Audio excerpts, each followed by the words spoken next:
right, we welcome you to Tropicana Field. Interleague play continues. This is game 2 of the 3-game series between the Rays and the San Francisco Giants. For the first time since the end of June, the Rays have dropped 2 games in a row, and at the moment they are 1 full game back of Boston in the American League East. In the wild card, they hold a 3.5 game lead over both Baltimore and the Texas Rangers. Hi again, everyone, and welcome to Tropicana Field with Todd Callis tonight. I'm Dwayne Stats. Great to have you aboard. The Rays and the San Francisco Giants go at it. And Todd, while the Rays try to find the winning column for the first time in the last couple games, they're going to face a 2-time Cy Young Award winner from the National League, Tim Lincecum. Yeah, he is a guy that just dominated this league when he first came on the scene in the NL. Last couple of years haven't been as good as you see the numbers. A sub-3 ERA from 07 to 11. That included those 2 Cy Young Awards. And then the last 2 years, fastball velocity down a little. League has caught up to him. 15 and 26 with a 4.95 ERA. Barry mentioned the Giants have only won 2 of his last 13 starts. He hasn't been getting a ton of run support this year, to be fair. Well, if the Rays are going to if they're going to face a Cy Young Award winner, the only way to fight that is to send one to the mound yourself. And that's exactly what the Rays are going to do. Last year's American League Cy Young Award winner David Price goes to the hill. And David, at the beginning of the season, didn't look like the reigning Cy Young Award winner, to be honest with you. But look at what he's done his last 6 starts. Many people, David included, say he's pitching better now than he did during the 2012 season. Just pounding the strike zone. 3 complete games, 5-1 with a 1.68 ERA and 35 strikeouts with only 1 walk and only a handful, 8 3-ball counts in that whole stretch. He has been very impressive. Yeah, it's hard to think that any pitcher could be any better than Price has been since coming off the DL. And when we come back, we'll hear directly from David Price. Barry LeBrock will facilitate that in a moment.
canine section as David Price gets ready to try to K9 or more as he continues what should be a great stretch here against the Giants as the Rays look for Game 2 of this series. You know, the last time we saw David Price, he was being pulled off the mound in Boston. He was so frustrated, so disappointed. I talked to David yesterday after having 4 or 5 days to kind of let that thing subside a little bit. He said it was all good in the end because the Rays, as he hoped, got the W.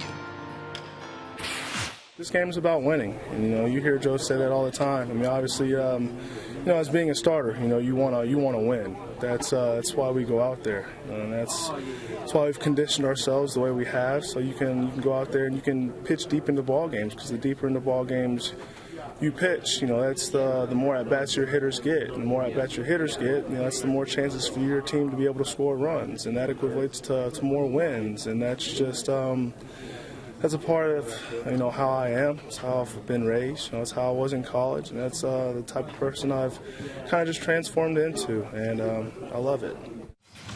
Yeah, I spoke with Joe Madden today, and he was saying that despite the fact that he knows all about David Price's talent and ability, even he is surprised at the stretch that Price has put together. 171 batters since he's come off the disabled list, 1 walk. That's what you gotten from Dave Price, who will start tonight against the Giants. We'll be right back.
Last night, taking Game 1 of the series.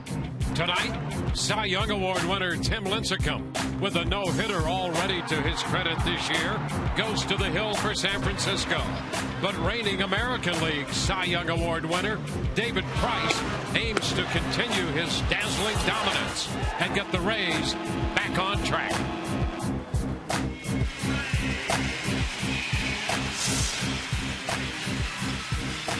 And the 27-year-old left-hander David Price heads to the mound to make his 16th start of the year. And he has been excellent since coming off the disabled list. Price 5-1 with a 168 earned run average off the DL, coming off the 2-1 win over the Red Sox at Fenway Park. And we'll take a look at the lineup for San Francisco, brought to you by Sweet Bay Supermarket. Andres Torres will lead it off playing center field, followed by Marco Scutaro. Pablo Sandoval is in third, hitting third in front of the catcher and cleanup hitter Buster Posey. Hunter Pence in right. Brett Pill, his right-handed bat, will be at first base. Jeff Francour's in left. Joaquin Arias is the second baseman. Brandon Crawford at shortstop will bat ninth. David Price is tonight's starter for the Rays, presented by your Coventry Healthcare of Florida. You can see David's numbers on the years. More recently, since the DL, 6 starts, 5-1 with a 1.68 ERA during that stretch. So much more pitch efficient now than he was before the DL stint. 11.2 pitches per inning, almost 5 below per inning his career average. Just pounding the zone and doing a nice job getting quick outs. Defensively, everybody better be on their toes the way David's been throwing the ball over the plate. And you have Kelly Johnson out in left field making his 44th start of the year in left. You have Desmond Jennings in center, Will Myers in right, Evan Longoria, Yunel Escobar, Ben Zobrist's errorless streak now up to 61 games in second, James Loney, the first baseman, and Jose Molina, who's been paired up more recently on a regular basis with David Price, is behind the plate. So we're all set for the middle game of this series. Orestes Estrada will be joining us from the camera well just to the right of the screen, between the edge of the screen and the Rays dugout. In his perfect perch down there. and oh, look, lo and behold, I've got a ball. It seems like I always have a baseball. Listen, I'm going to tell you right now, I'm really looking forward to this one today because I'm getting to see 2 incredible arms, ground level, up close and personal. I think I did a game earlier with David before the injury, and now after the injury, a totally different David. And obviously Lincecum, I've never seen him live, only on TV, so I'm looking forward to seeing that dynamic delivery and kind of quirky motion of his and that great curveball. So it's going to be a fun game to report on. Only the second time that the Rays have matched up in a game with 2 former Cy Young Award winners, Price and R.A. Dickey earlier, Price and Lincecum tonight. Ready for the first pitch, presented by Pinch a Penny, and that's a strike call to the center fielder Torres to start this game. That has been the story for David Price since returning from the DL, jumping in front of a lot of hitters, and he's ahead of Torres 0-2. Giants loading their lineup with right-handed bats.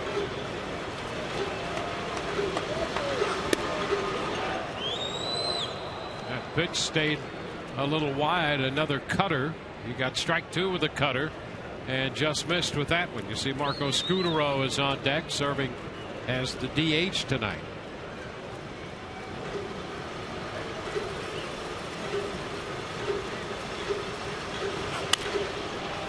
It's taken out of play up the right side. Fastball away from the Giants center fielder. Outfield shades him a little bit to the right side, starting with Jennings in center, position toward right center. Infield pretty much straight up. Ground ball foul. Price with a fastball that time at 93. There's Bruce Bochy, the manager of the San Francisco Giants. Former catcher, broke in as a player in 1978 with the Houston Astros, 7th season as the manager of the Giants after managing the Padres. Swing and a miss. Torres out on strikes, missed the cutter. 1 away. Oh, this is going to be a fun game tonight, Dwayne, for a lot of reasons. The Cy Young Award matchups, and David Price with that cutter threw 2 of them earlier in the count to Andres Torres, and he gets him on that one. The crowd, usually you can tell from the first batter, they're into it tonight. Well, it's a special matchup. There's no question about that. You don't see this every day. Lincecum in the San Francisco dugout. Marco Scutaro. Pitch is too low. 1 ball, no strikes.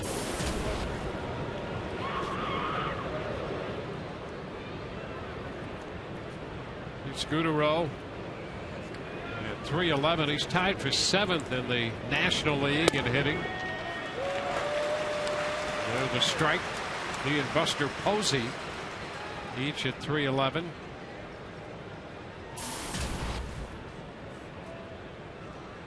.339 against lefties. 2 balls and a strike. Pablo Sandoval will be next. Scudero does like lefties, but he doesn't like this particular lefty. Yeah, not many hitters do.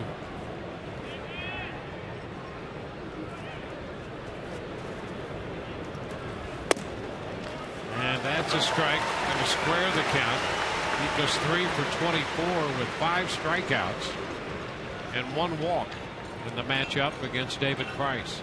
And 1 for his last 12. Amongst the Giants, he has seen Price as much as anybody, but without much success.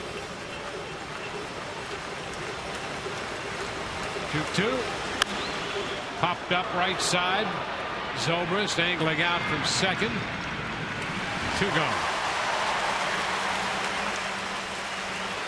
So strikeout and a pop out to start this game.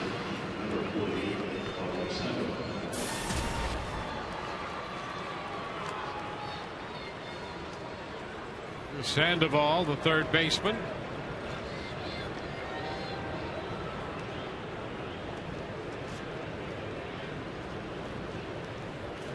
He was 0 for 4 in the game last night.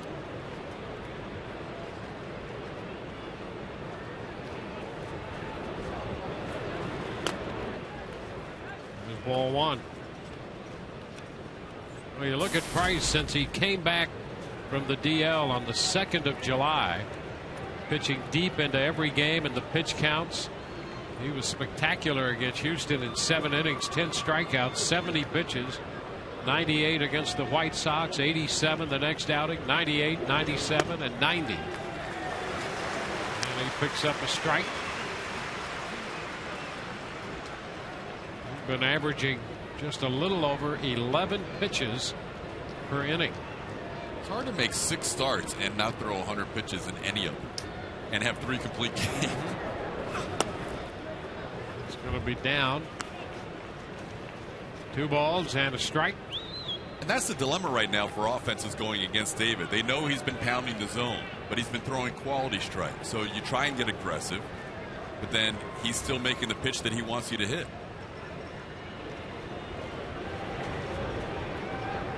2-1. Sandoval out after that one. And the count squares at 2-2. And guys, here's the other thing when you're throwing under 100 pitches like David Price is, then all of a sudden the cross-checking that goes on as you come into the series and the opponents, they know, be aggressive, swing the bat, because he's going to be around the zone. Obviously difficult around the zone, but he's coming at you, so don't be taking too many pitches. Yeah, you can't wait him out, that's for sure. Sandoval fouls it away, forcing another 2-2 pitch. One thing he has done, Dwayne, during this stretch of excellent starts, the last 6, he has thrown the changeup more often. And you'll see him throw hard like he has against Sandoval and righty, and then he gets to a strikeout count. He can throw that changeup right here, which he hasn't seen yet.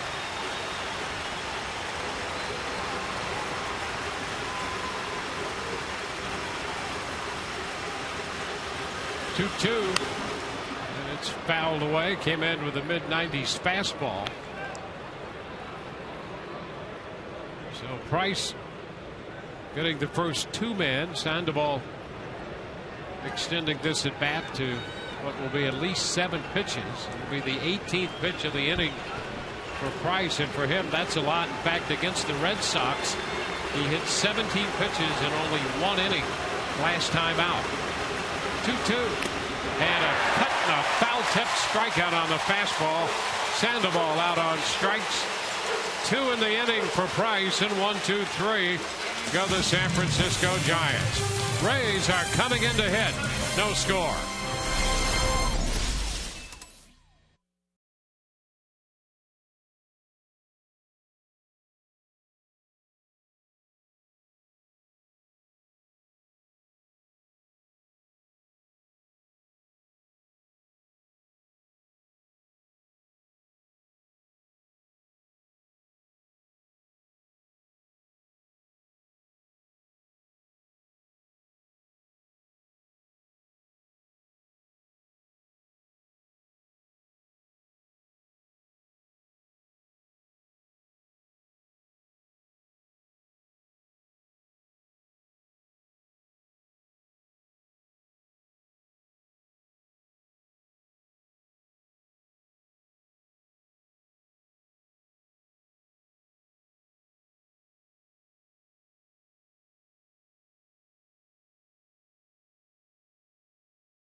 A look at Desmond Jennings, who'll be leading it off for Joe Madden's lineup here tonight. Lineup brought to you by Sweet Bay Supermarkets. Jennings followed by Ben Zobrist and Evan Longoria. Will Myers in the cleanup spot with James Loney at first and Yunel Escobar, the shortstop. Luke Scott, the DH. Jose Molina will catch it. Kelly Johnson hits ninth, playing left field against Tim Lincecum. Here's tonight's starting pitcher for the Giants, presented by your Coventry Healthcare of Florida. Tim Lincecum making his 22nd start. You see that ERA a little higher than you're accustomed to, and a 5-11 record. First pitch to Desmond Jennings is high, a fastball up there, 1-0. A treat to see Lincecum, and he has not had the success over the last year and a half that he did breaking in and then winning back-to-back Cy Young awards in 08 and 09. 2-0, and a little different approach. His deliveries has been designed by his dad from the time he was 8 or 9 years old. That's a strike. Fastball, 3 straight fastballs, 2-1, and you see a lot of what you might call torque in that delivery and a giant stride. Huge. For a guy 5'11", he stretches it out to the max. Which is high. Yeah, they've measured his stride at better than 7 feet, about 7.5 feet. How about that? Here's a great look. And it's a stride that just keeps riding out. He keeps that left leg low, and then boom, just pops that acceleration from behind his back. And he hides the ball pretty well too. That's why it's tough. I think this first at bat through the lineup will be interesting to see how the Rays react to him, because it'll be an interesting kind of recon mission for this team to see him for the first time. Yeah, not many hitters have seen a lot of him. Kelly Johnson and James Loney more than anybody. Foul ball back at Escobar. And Luke Scott, a little bit of him from his time over in the National League, but not a lot. So it's an adjustment, and you're right, it's deception as much as it was velocity, although the velocity is down these days. Line drive, base hit. Another fastball, and Jennings is aboard. Nothing but fastballs in that sequence to the Rays leadoff man. Desmond is aboard. Good to see Desmond with that early base hit. He struggled last night against Madison Bumgarner as he chased a lot of fastballs up. This was one down just above the knees, middle of the plate, and Desmond just stroked it nicely back into center field on a 92-mile-an-hour pitch. Now, here's the other thing about Lincecum. A couple of years ago, there were some runners caught stealing against him. He gave up an 11, 23 steals, but there were 14 caught stealings and a couple of pickoffs. This year, 17 of 17 success rate in the steal department with Lincecum on the mound. We'll see what the Rays do with that. Then Zobrist in the box. Ground ball down to first. Hill takes it to second. Low throw back to first low, and that's scoop. 3-6-3. So on the first pitch, Zobrist bounces into 2. Yeah, Pill didn't do a shortstop any favors. It was a nice play by Brandon Crawford to go down and get that ball and still able to make the relay. But then Pill helped him out on the other end with the scoop. Here you see he's on the cutoff of the turf and the dirt, and then they make the low throw there, which kind of throws off Crawford's throw. You can see right there, right around the ankles. That's an awkward area to start your throw from. And then Pill was able to pick up his shortstop after he started out the DP with a bad throw by scooping that. So the bases are empty, and the first pitch to Evan Longoria. Too high with a fastball. Well, Evan again today out extra early working on his hitting, and it really has gotten to the point where the frustration is starting to show at bat to at bat. I would love to see Evan, when he hits the ball hard to the right side his first at bat, that's usually a sign of good things coming, and he hasn't done that a lot lately. Yeah, he was working extra early today, and you could see it in that he was not happy with all of the results. Guys, if I may, one of the things that he's going through right now is just the indecisiveness of of a mental slump. I don't think that there's anything physical that I'm seeing wrong. But what happens with a mental slump is that you get indecisive and you're not swinging at the strikes and you're swinging out of the zone at the balls when you should be walking. And you just, like TK said, you need to mix it a base hit, break that cycle, and then all of a sudden the confidence starts meeting the mind, and you get back in sync because he's too good a hitter. Well, the count is full now. The changeup was high, and here is the 3-2. Bounces it foul. So we'll see once again another 3-2 pitch. A couple of changeups in this sequence, including that last pitch.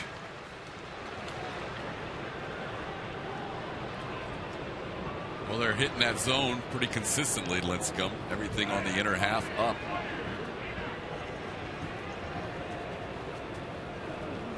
And a big cut and a miss on the fastball. Evans strikes out to end the first. No runs, a hit, a double play, nobody left, and we go to the second, no score.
Dwayne Stats with Todd Callis and Arrested Estrada here at the Trop. Evan Longoria striking out to end the first. And Todd and I were just talking during the break, Arrested.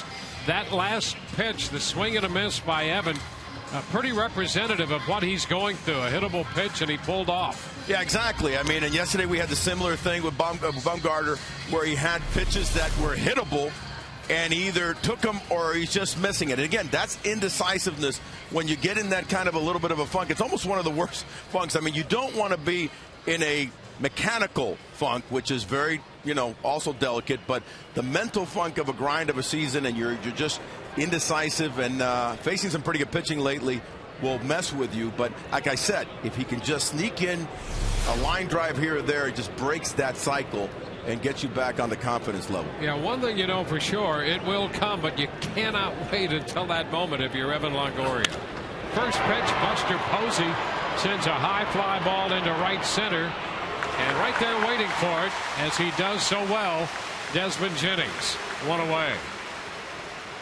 Giants decide to get aggressive with Price in that second inning here. Buster swinging at the first pitch, hit it okay, but not even to the track in right center. The other thing I noticed with Evan is some of the reactions after his at-bats. He's usually, you can never tell how he's feeling after an at-bat normally, but right now you can just see the frustration on his face. Well, he's, as we know, and he knows, the key guy to this club in so many ways. They had a great July, and he's happy about that. Not happy that he hit 194. But again, 2 months to play. Yep. He's going to get hot. He's going to see the ball the way he did a month ago. And as frustrated as he is now, that's how good he was a month ago. seeing pitches. That's going to come again. But to work your way through it, not much fun. No, it's not. Especially with this prolonged stretch here. Better to have it now than September or even October for sure. 2-0 the count to Hunter Pence. Pence shoots this one deep down the left side. He jumped on that one and pulls it foul. Pence is a guy who's a little bit like Loney to watch in BP. We've watched Loney just launch pitches in BP, and this guy does the same for the Giants from the right side. He put on a show today. His average home run was about 20 rows deep, somewhere about 30 rows deep. He was just launching to left center today at BP. Number off the end of the bat, handled by Loney unassisted. 2 gone in the second. The other thing he does better than anybody is even on a play like that, a lot of guys run about 3/4 speed. He was running it out like he thought he had a chance to beat it out, which he knew he didn't, but that's just the way he plays. Yeah, he plays hard and has been like that from the first time he broke in with Houston and over with the Phillies. Struggled when he went to San Francisco last year, but has had a pretty good year this year for them. Now here's Brett Hill, the first baseman.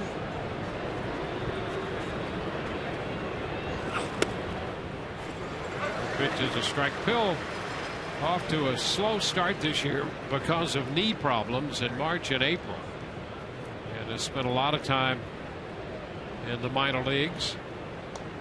It's 40 at bats for the Giants and a couple of home runs in those ABs so far.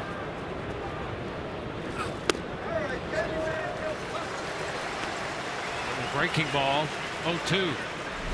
One of the rare breaking balls in this game so far for David Price. He's been going almost exclusively fastball cutter to this point, but he drops that curveball over. Perfect pitch outside corner. Nothing he can do with that.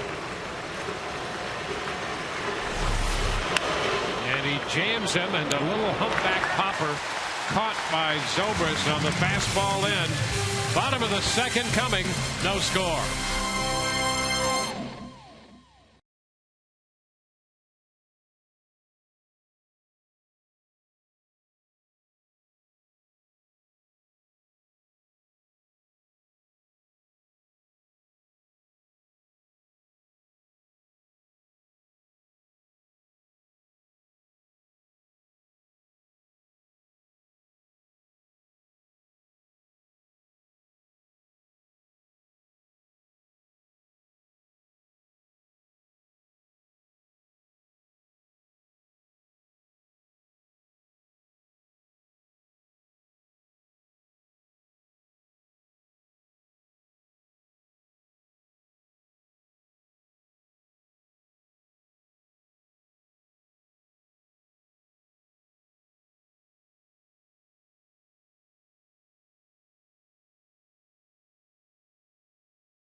Good crowd here tonight at Tropicana Field for this Saturday night meeting between the Rays and the Giants.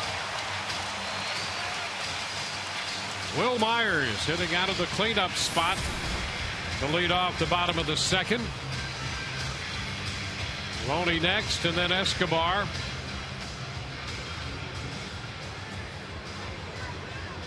Will 0 for 3 with a walk last night, and that ended his 12-game hitting streak.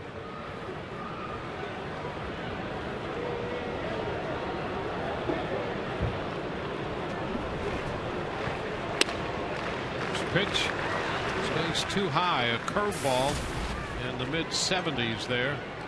We'll see a few of those from Lincecum, but that's probably 4th or 5th on his list.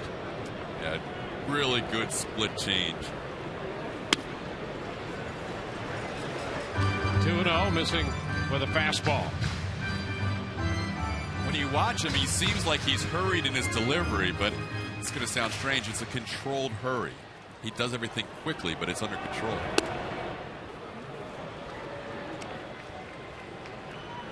2-1.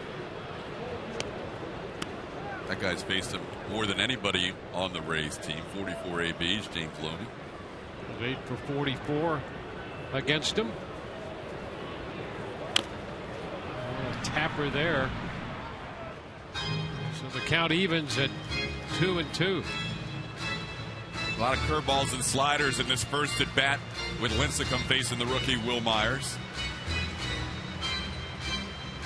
Will hitting cleanup for the 6th time this year.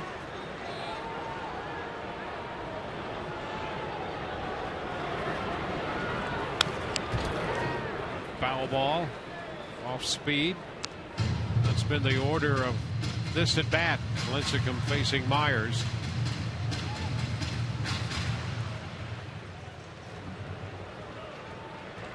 Lincecum was a first-round pick out of the University of Washington in June of '06. Pitch stays in, and the count is full. So he's gone 3-2 now to 3 of the first 4 hitters he's faced. And that bodes really well for the Rays. We told you earlier they were going to try and figure this guy out first time through the lineup. More pitches you see, obviously, better off you are for the next time around. And a cut and a miss. Well, he stayed with the breaking stuff. Got him right there on what appeared to be a slider. Yeah, that's got some good movement there, although it was up a little bit. Will swung on top of it. A lot of breaking balls. Curveball, slider, changeup primarily in that at bat to Will Myers. Been an interesting last month for Lincecum. He threw the no-hitter on the road against the Padres. That's the only win he got in July. He was 1-3 with an earned run average of 4.5. The win, the no-hitter. Really got hit around after the no-hitter. The Cincinnati Reds hit 3 home runs against him and scored 8 runs in 3 2/3 innings. Yeah, he made 148 pitches in that no-hitter. That's reminiscent of the no-hitter Edwin Jackson threw against the Rays here.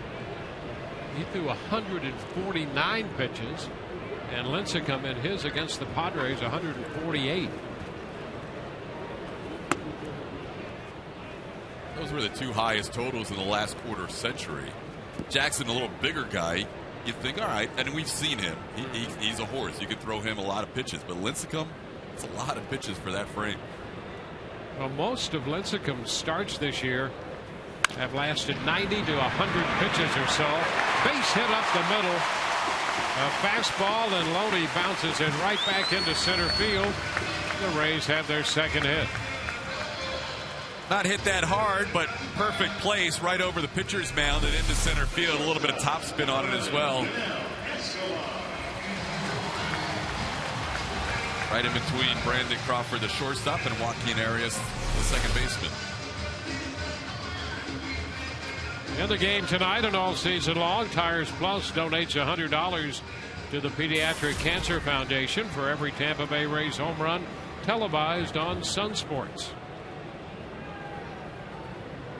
1 on, 1 out for Yunel Escobar. Escobar, 3 hits and 16 lifetime at-bats against Lincecum, and one of those hits a home run. Lincecum starts him with a fastball, and that's a strike.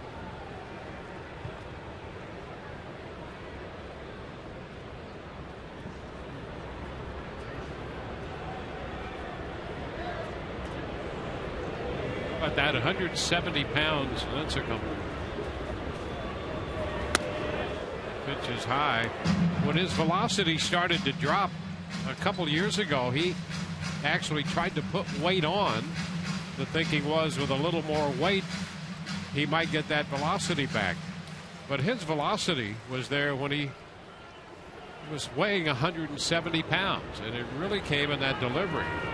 Mike Krukow, who works on their TV crew and the former pitcher, spent a long time in the major leagues. Krukow said, look, his velocity comes from his hips. And I think Lincecum would also argue that his hips and that torque. But Krukow knows a lot about pitching, and I tend to agree with him. Yeah, no doubt about it. He does. A lot of torque, you just see the effort in each delivery.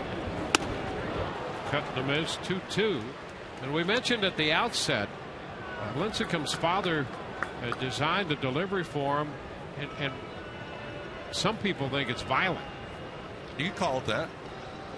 He said, look, you sit back on those legs and load up, sitting on those legs, and then push off as much as you absolutely can. High shot back into deep center. Well tagged. Torres to the track. Couple steps from the wall to make the catch. Loney will hang on at first, going halfway down to second as Escobar gave that ball a ride to deep center.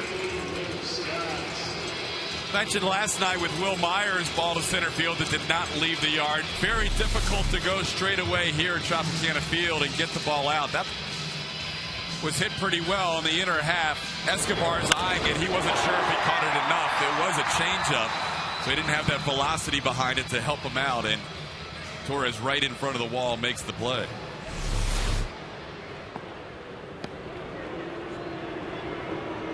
Two outs with Loney at first, and Luke Scott is in the batter's box.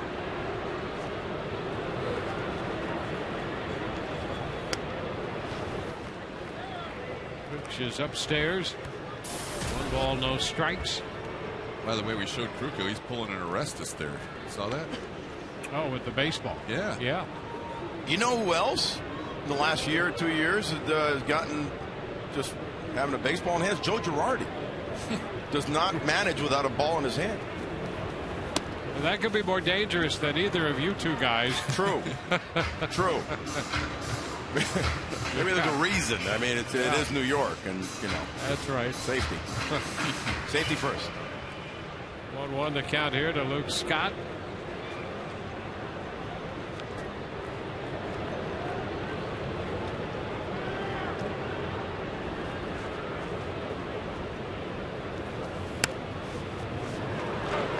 There's strike 2, 1-2 now. Luke wasn't sure if that was a strike. Checking with Joe West politely. It's always good to be polite with Joe. Yeah. And just a couple of Joes here. Joe Madden, Joe West. This one is down, 2-2. Joe West coming out of that National League tradition when you had American League umpires and National League umpires, and Joe's been around since I think 76, 77, somewhere in there in the major leagues. But he was out of that National League tradition. He'd call a guy out on strikes. He was one of those umpires hunting for strikes.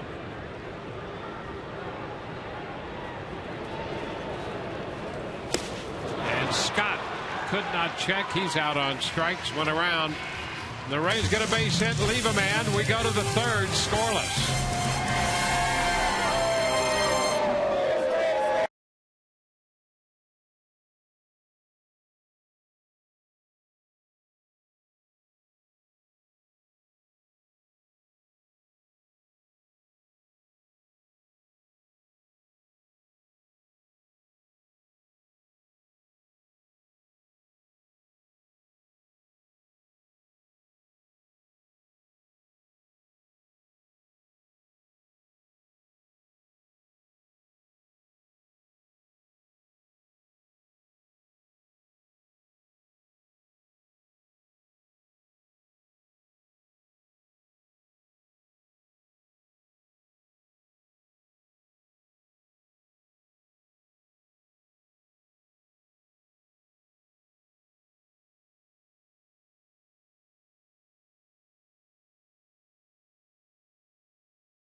Social media poll. Tweet your votes to @SunSportsRays. Who do you think should win the American League Pitcher of the Month for July? Rays with a couple of candidates. TB1, Greg Holland, the Kansas City reliever, perfect in the save department. 11 of 11 with a 0.82 ERA. Hiroki Kuroda 3-0 and an 0.55. Chris Archer 4-0 with an 0.73. And David Price 5-1 with a 1.68 earned run average. Boy, some great choices right there for the month of July. Yeah, no doubt about it. With, you know, 2 of the 4 best candidates right there with the Tampa Bay Rays, I'm afraid those guys might end up splitting the votes from the people who watch this team so often. That could cost them in the long run.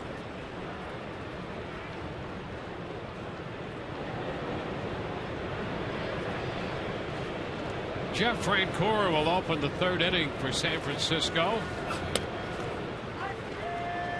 Started the year with Kansas City. Picked up by the Giants. He's 1 of 9 lifetime from his time in the American League against David Price.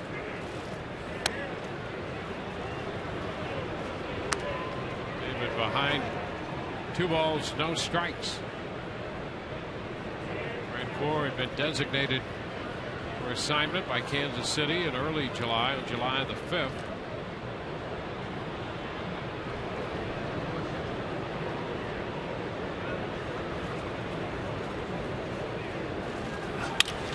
Base hit up the middle, fastball.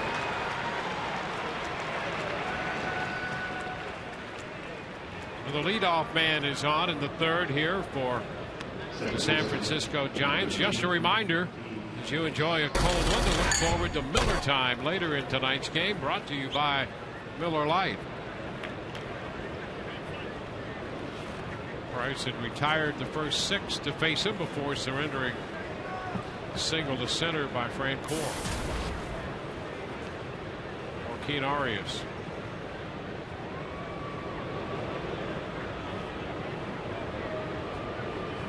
Arias had been on the disabled list. He missed some time with appendicitis.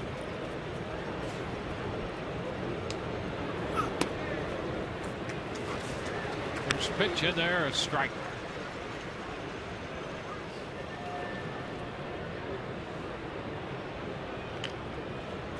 Arias at second base tonight. He played third base in the game last night.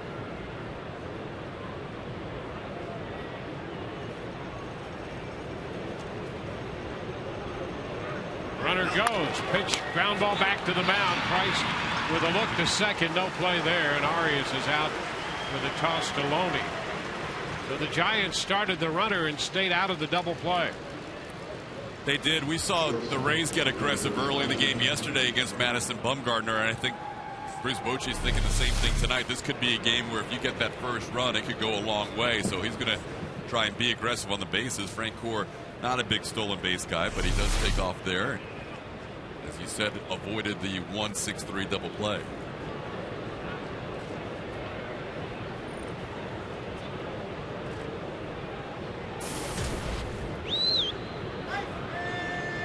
Brandon Crawford, left-handed hitting shortstop, who homered in the 7th inning last night. First pitch, a fastball at the knees. Strike one.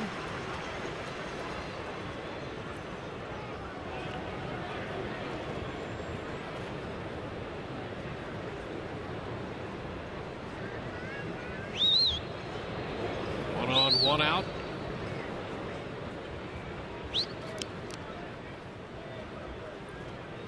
Turn, but nothing doing back at second. Crawford homers in the 3-run 7th. He homered with Belt aboard at third. Jumped on the first pitch, a fastball.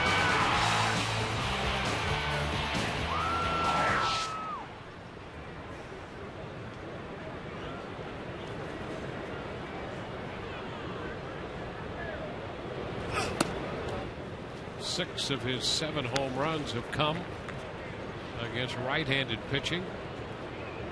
Just one off a lefty.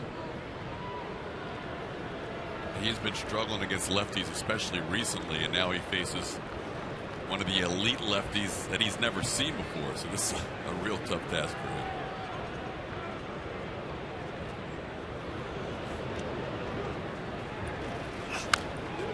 It's foul. 1-2.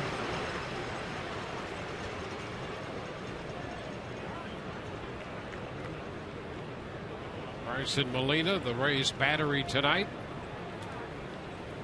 Well, the Rays start tonight a game back of Boston at 64-45. San Francisco 10 games under 500 in the National League West, 49-59. Rays have gone 10-3 in interleague play, and the Giants have gone 3-6 to this point. Ground ball headed toward the middle. That's going to slip through into center. Brancourt's on his way to the plate, and the Giants will take a 1-0 lead. Well, Crawford chopped it through the middle. Boy, he placed that perfectly. And just like James Loney's base hit, that was not hit hard. It was just over the mound and into a perfect spot. It looked like Escobar was on the move right before the pitch. And there you see the ball chopped over the middle. Price was hoping Yunel could get there. I believe Escobar was shading towards the bag prior to the pitch, and then once they decided not to go for a pickoff, was moving towards third as the pitch was being made, and that may have just cost him a half step to be able to get back to the middle of the field. So the Giants get the first run of the night. We go to the top of the order, Andres Torres. Struck him out the first time. Ground ball third. Longoria bobbles, goes to second one. First base two. The Rays recover to get the 5-4-3 double play. San Francisco settling for 1 run on 2 hits, no one left. Bottom of the third coming, 1-0 Giants.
On Sun Sports, brought to you by Just For Men Auto Stop, the foolproof way to get rid of gray.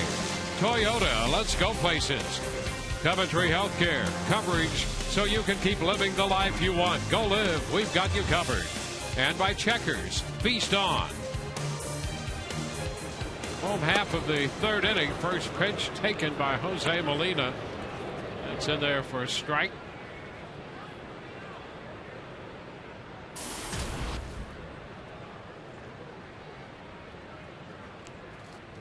Molina, Johnson, and then Jennings.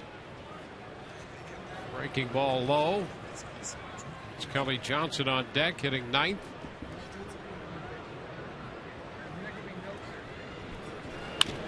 Up the right side, foul.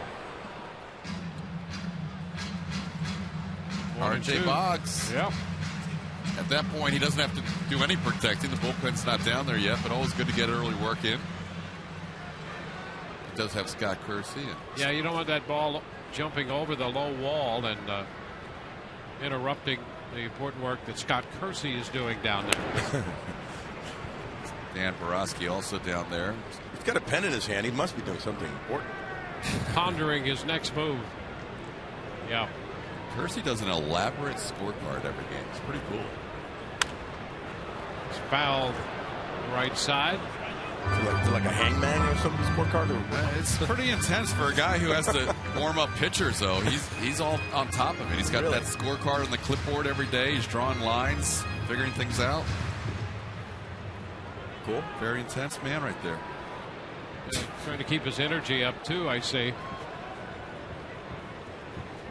2-2. So the count is full. Now, you don't mess with him, the enforcer. Nope, you don't. He is simultaneously beloved by everyone and feared by everyone. Kind of like Zimbear. That's exactly right. Just don't look him in the face, in the eyes. There is ball 4. Molina's aboard. Let's go to our game break at Fox Sports 1 studio.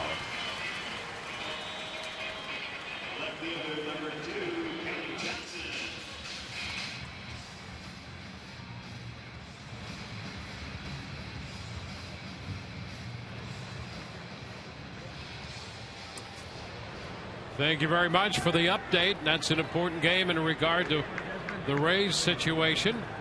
Baltimore coming in 61-49 on the year. Kelly Johnson takes the first pitch for a strike.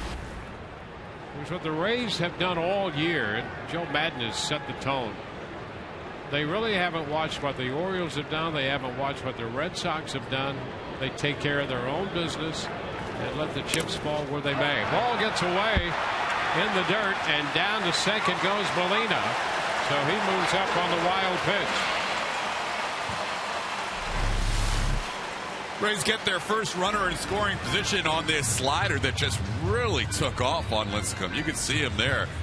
Really almost no chance for Buster as that ball nearly hit Kelly Johnson.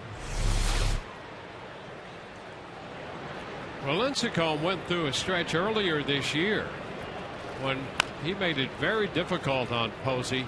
Not only sliders, but he was throwing fastballs that barely hit the dirt, and they would skip by, and Posey was giving up his body to block a lot of those pitches, to the point where the Giants were concerned about having Posey catch some of those games. He was getting beaten up so badly behind the plate. They need his bat. They need him in the lineup, and they don't need him in there bruised and swollen and blocking pitches.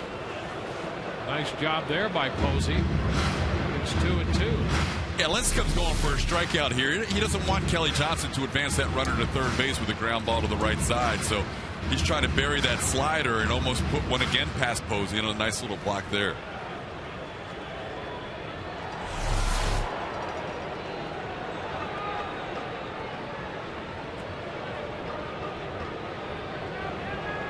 A 2-2 count to Kelly Johnson. Very close. A fastball in. Full count. That was very close. That was borderline. Kelly took it and now gets another shot. Desmond Jennings on deck.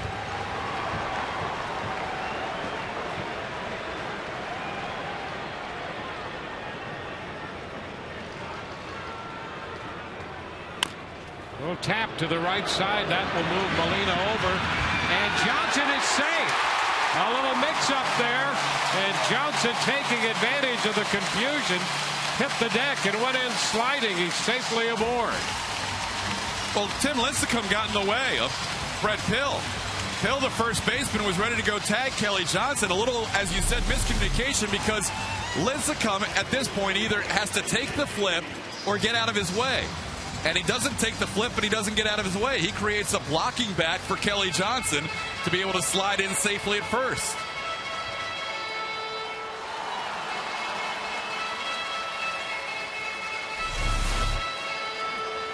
And that's a base hit for Kelly Johnson. The Rays have men on the corners with nobody out.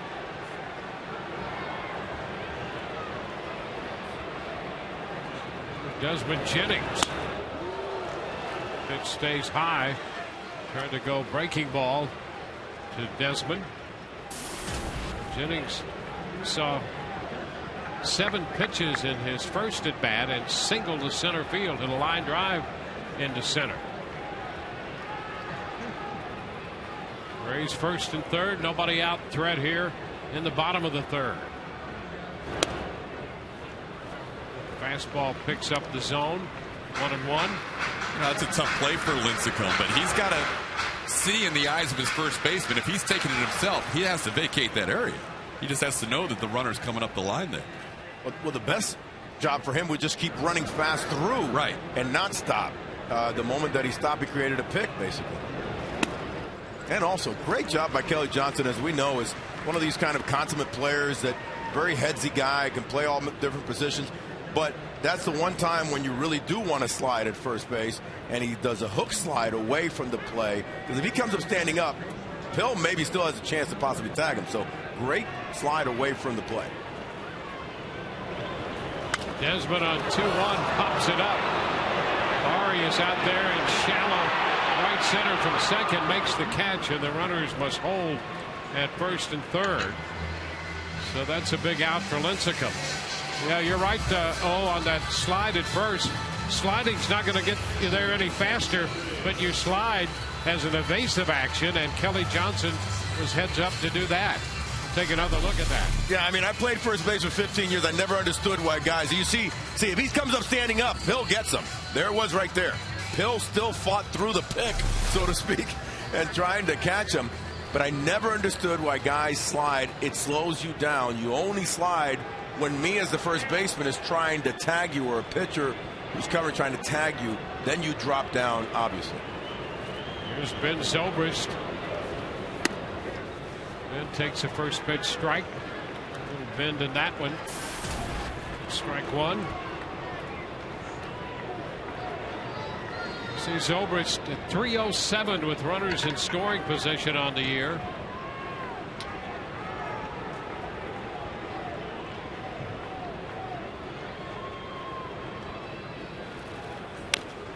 He fouls it with his feet. Fastball 0-2. These fans were wondering with the Rays in a game where you would love to get on the board first with that first run, why the Rays aren't using that first, third bunt play here. You have to have the right pieces in place, and that includes speed at third base, which the Rays don't have in this situation. Even though Jennings could put it down, Zobrist could put it down, with Molina at third, you're not going to see that first, third bunt play, which the Rays used so often last year. Zobrist lifts it foul. That's going to drift into the stands. So we'll see another 2-strike pitch from Lincecum. Lincecum in 08 was 18-5. You can see the pitch count. Now 20 pitches, 21 in the second inning, 20 so far here in the third.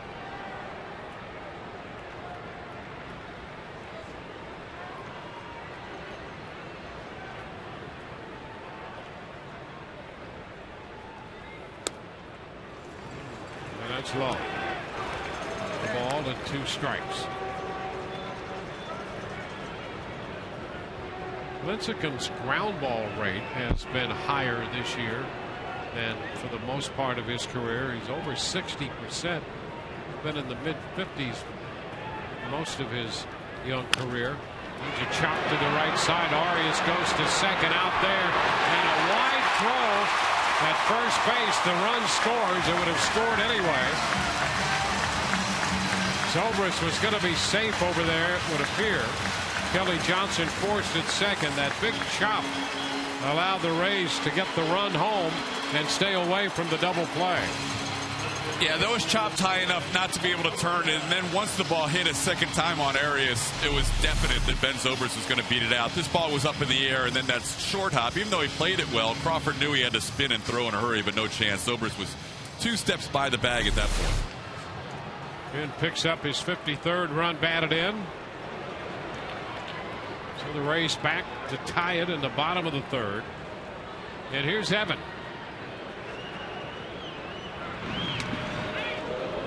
Zobrist back in, standing at first.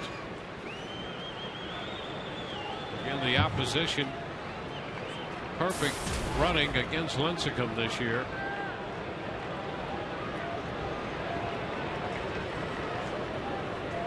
See what Evan can do with Zobrist at first.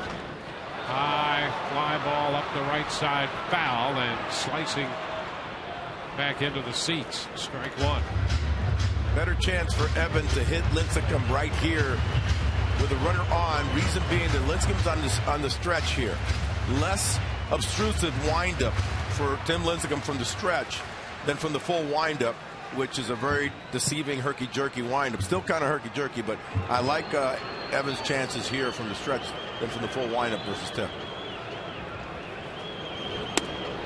Evan trying to snap what is an 0 for 15 right now. 1-1 the count.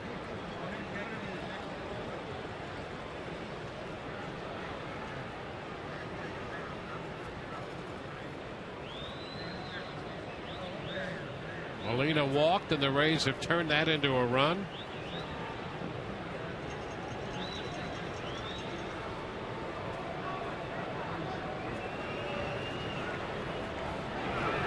Again to first, and Zobrist is back in.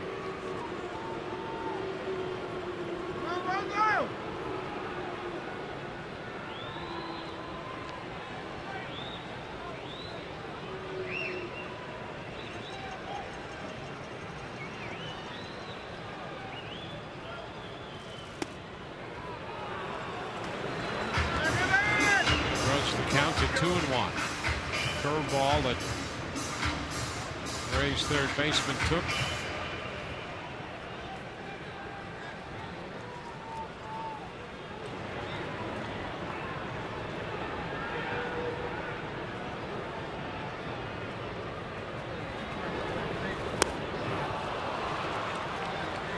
Two. And some bite to it.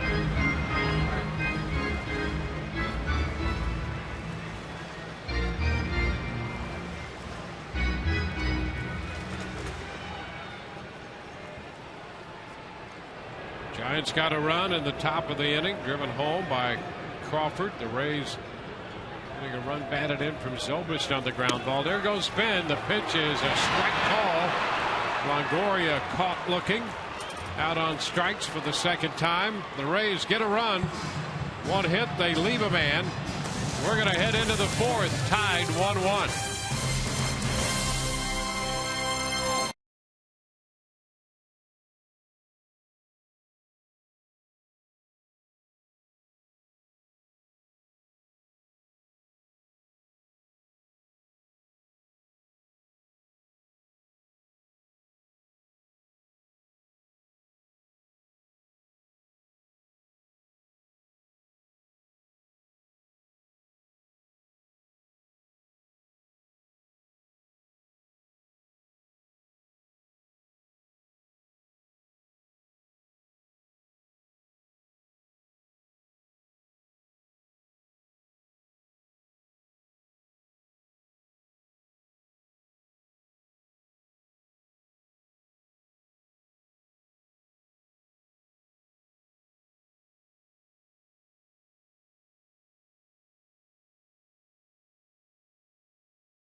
Through three, we're tied at 1.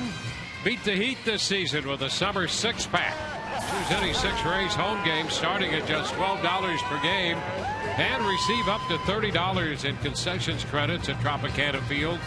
All purchasers will receive a First Pass Blue membership That comes with access to special promotions and rewards. Visit RaysBaseball.com/6-pack today.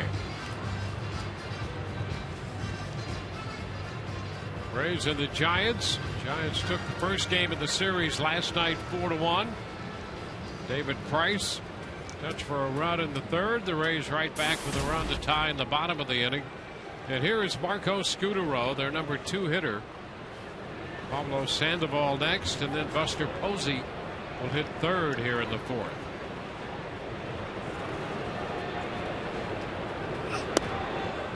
First pitch, that's a strike. 1-1 game with both teams about the same number of hits, but David Price in much better pitch count shape after 3 than Tim Lincecum. Yeah, he made just 36 through 3, 63 for Lincecum. Third inning was a 27 pitch inning. Well, that's what the Rays wanted to do. Force him to work, throw a lot of pitches. Scutaro lifts a fly ball straight back into center. One away.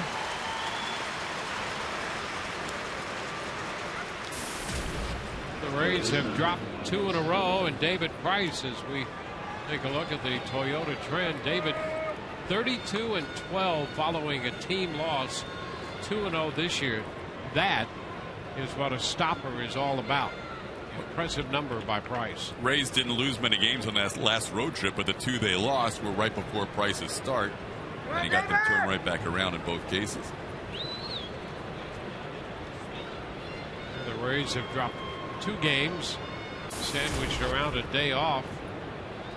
Dropped the game Wednesday to Arizona, got Thursday off, and lost last night 4-1. Sandoval sends a fly ball to right, reaching for that one, and Myers makes the catch. So 3 pitches and 2 outs here in the fourth. Joe Madden pregame wanted to emphasize that there's nothing wrong with that lineup against lefties. They've just run into a couple of really good lefties in Wade Miley and Madison Bumgarner, who they never see the rest of the year. So quality left-handers facing for the first time for many of these guys, and that's what you end up with, a couple of losses with some well-pitched games. There is Madison Bumgarner, so impressive last night. Outstanding. He didn't even have his great stuff, though. He wasn't spotting like he normally does, and he still was dealing. Man, I'm very impressed. Very impressed with him live. Only seen him, again, as most of these West Coast teams from the National League on TV the last couple of years. But very impressed. Just turned 24 a couple of days ago. Buster Posey up here. The count is a ball and a strike. Well, the Diamondbacks have taken the lead. Paul Goldschmidt has hit his 26th home run of the year in the top of the 4th inning of Jake Peavy. And the Diamondbacks lead the Red Sox 1-0. BA would be happy. And a low liner caught by Loney at first. Posey's out number 3. Nice play by Loney. He has a great glove down there. 3 up, 3 down. We go to the bottom of the 4th. Giants 1 and the Rays 1.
at 1, and next week your Rays head out to face the Diamondbacks and then the Dodgers, where your pitchers will face the National League at the plate. Now prepping for their West Coast swing, the pitchers took batting practice today, and Chris Archer didn't hit one.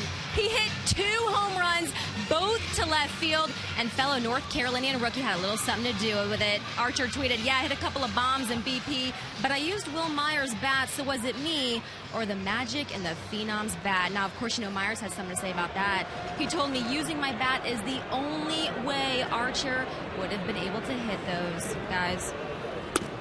All right, thank you very much. And Will Myers carries his bat to the plate here to open the bottom of the 4th, hitting out of the cleanup spot for the Rays tonight.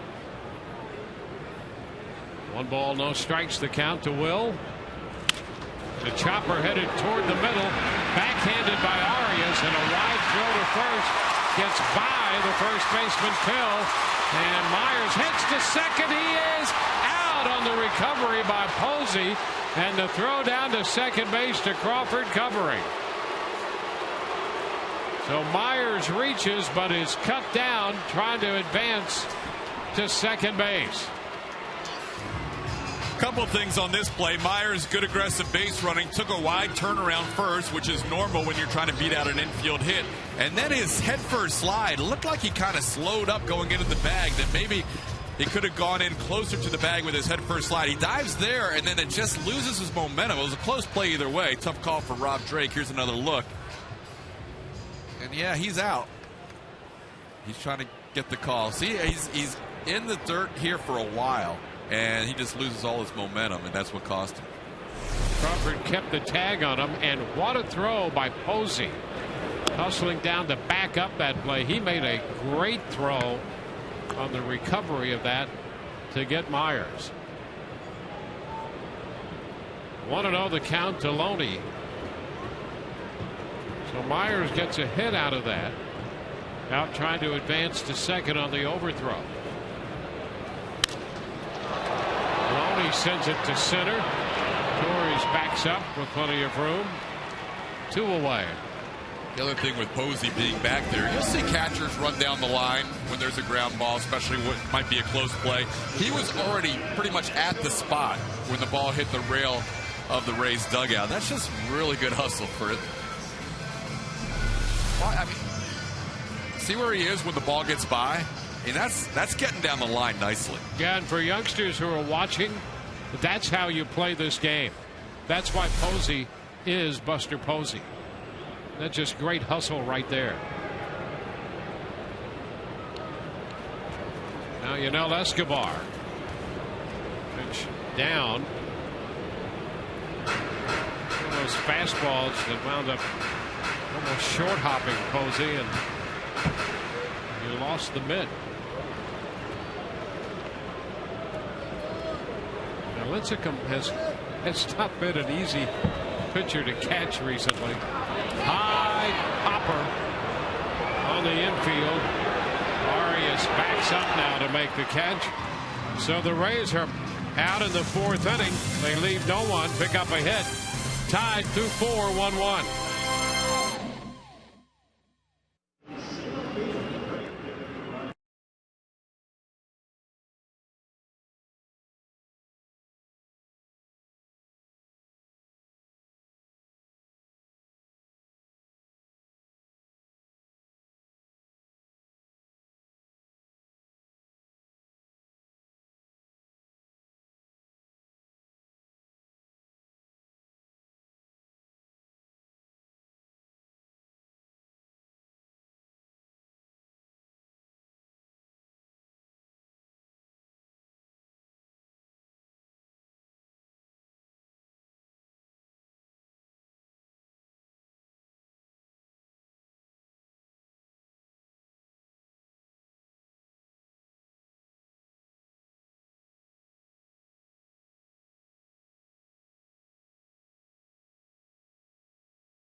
it's time for the Just for Men Mustache and Beard Play Like a Champ profile. David Price, last year, 20-5, earning him the Cy Young Award. And the last 6 starts. Look at the pitches per inning. All of last year compared to what he's been since coming off the DL. You can't get much better than Price has been, 5-1. Tough to lose a game pitching like that, and it was not easy to drop a decision. So he's hooked up tonight against Tim Lincecum. Made 6 pitches in the 4th. Lincecum made 6 in the bottom of the 4th.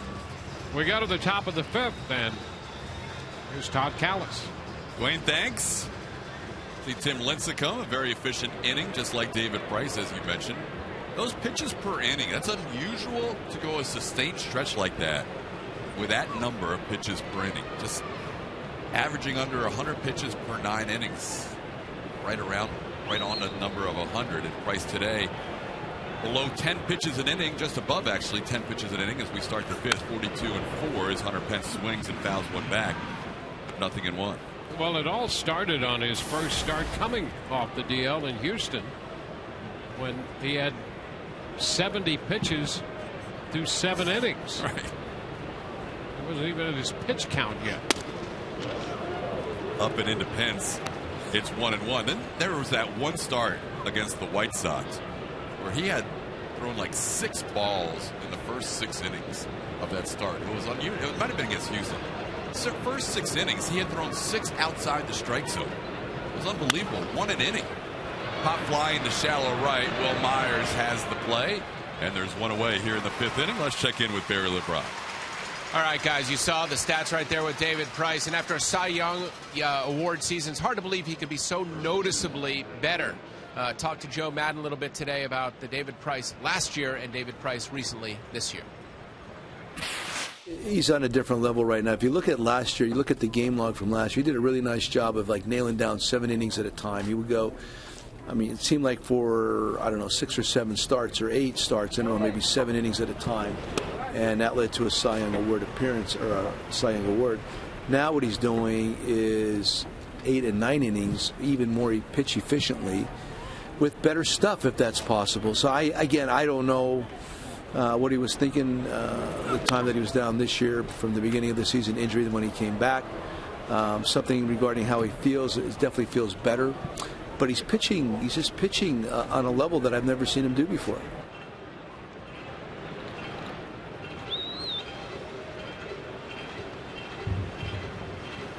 Price ahead of the count, 0-2 on Brett Pill. Threw him a changeup for the first pitch that he swung through. David hasn't thrown many changeups tonight. Mostly fastball, cutter, occasional curveball. But that changeup, which he's been throwing a lot more since coming off the DL, has not broken it out to this point. There's a fastball that's chopped foul, stays 0-2. Yeah, that's been very prominent in his pitch selection. Really about 20% of the time in the month of July he's used that changeup. That fastball and a changeup and a cutter have been very effective for him, to the tune of he's now faced 185 hitters, this being the number 186. Coming off the DL, he's walked 1. I love it. Just ahead of everybody. That 2-0 count to Frank Crowe was so unusual. Jeff ends up with a base hit after the 2-0 count. He hasn't been 2-0 on hardly anybody since coming off the DL. Here's a ball chopped on the breaking ball. Ben Zobrist has it. There's 2 away. Time now for an update from the Fox Sports 1 studio.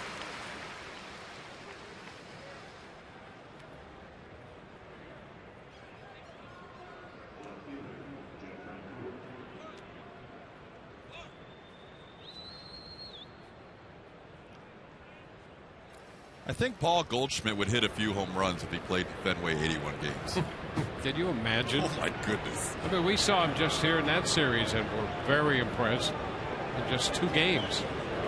He's got 2 home runs in 2 games at Fenway. Here's a diving effort by Yunel Escobar, but a base hit for Jeff Francoeur with 2 outs. Takes the first pitch into left field. Only the 3rd hit allowed by David Price, and 2 of them off the bat of Jeff Francoeur.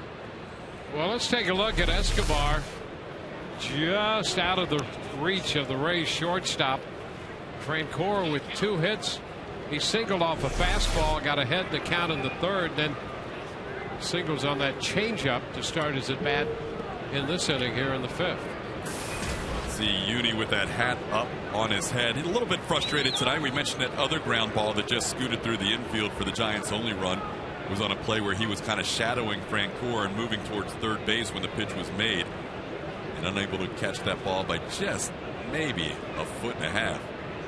Here's Joaquin Arias, and David's thrown 3 straight first pitch changeups the last 3 batters. This one misses away, 1-0. Yeah, and Uni's still upset over there at shortstop on that play. I think the jump might have gotten him, and he wished he had a little better jump on it. He would have made a sensational play. Prides himself on his defense so much. Talk a lot with him about hitting, but he also comes back and goes, man, I want to show them what a great shortstop I am.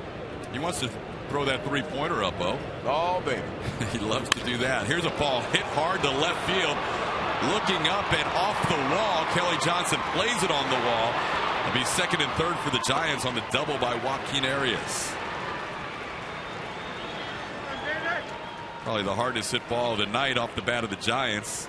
As a 2-out rally here for San Francisco. Francoeur a single, now Arias a double. This ball had some top spin on it that kept it in the ballpark off the wall, and Kelly Johnson reading that to play the carom.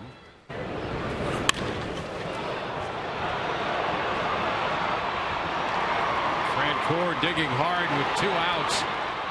He's going anyway.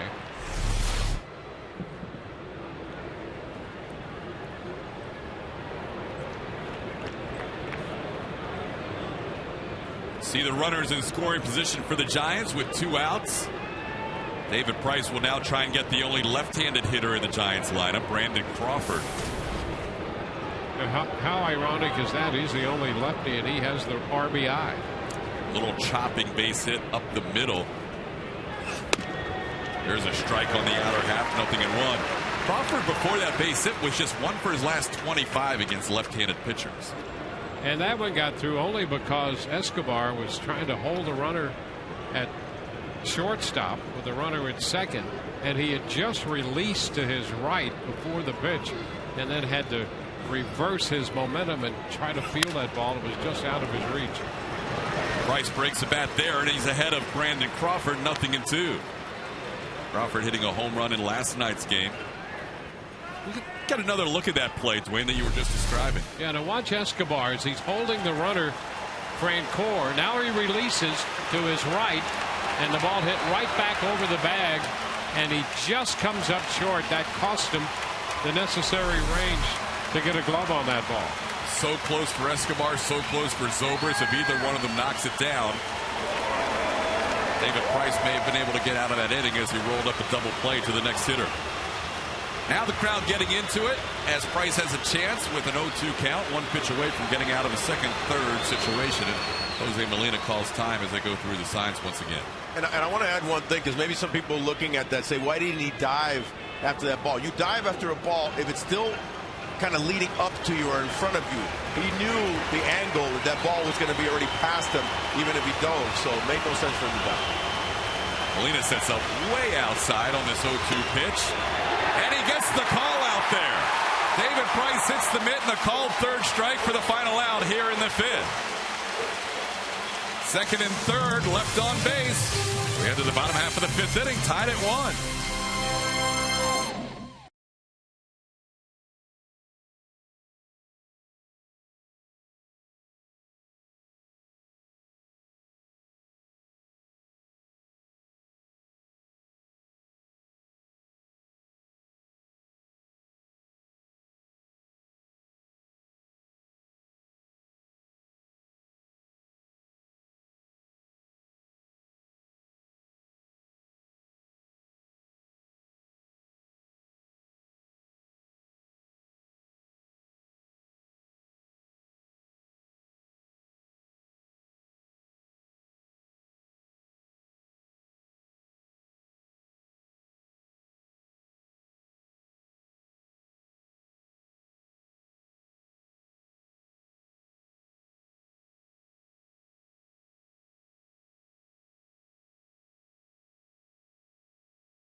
Hey, bottom of the 5th here in Tropicana Field. What a great game. As expected, 2 great Cy Young former winners in Tim Lincecum and our guy David Price. Tim Lincecum, one of the things that I really, to me, reminds me of the guy that I faced back in the 80s and then the 90s, and that is Oral Hershiser. In fact, he bears his same number 55. If you watch this, the full windup, he has, a little bit of a herky, but it's Oral Hershiser. Once he turns his back on you, drops the right hand, and then comes very aggressively down. And Oral was famous for that fastball, curveball, change of cutter, not the splitter. But, guys, he reminds me a lot of the great Oral Hershiser. And also, Hershiser obviously threw in the mid-90s when I faced him in the late 80s. Then I went away to Japan, came back, and he had lost the bullets. He had lost the heavy fastball, but he still was an effective pitcher. That's one thing that I think Lincecum has struggled with. When he lost the fastball, he hasn't learned yet to be a winning pitcher without the 95, 97-mile-an-hour fastball. Oh, when you faced Hershiser, did you have trouble picking the ball up? You mentioned he turns his back like Lincecum. Totally had trouble, especially when I was with the Pirates in '88. I had no chance against him. I'm going to be candid with you because he hit the ball and he threw 94, 95 with the great breaking pitches. When then I came back and faced him in '93 as a Marlin, a totally different pitcher because of the loss of speed. Now I had a little greater chance to adapt to more pitches. Then I hit him well. It took him deep in Chavez Ravine in Dodger Stadium, hit the first double as a Marlin, in fact, in game 1, so he was a different pitcher. Well, it's 1-2 on Luke Scott. He takes a pitch down inside. It's 2-2. Well, Hershiser and Lincecum, similar deliveries. They can show you the full number and their full name on their back as they bring it home as a Southern. Yeah, that's the one thing about Lincecum. There's a lot of moving parts to this. Popped up on the infield. Converging is Sandoval and Arias, and Sandoval you could hear yell out for the catch. And the thing that really strikes me about Lincecum, aside from that giant stride at the end, when you look at the movement of his body, where that left shoulder starts and where it goes on the turn, it's a complete 180. He starts from that first base side, and in the middle of his delivery, he points that right into the third base dugout and then comes back with it.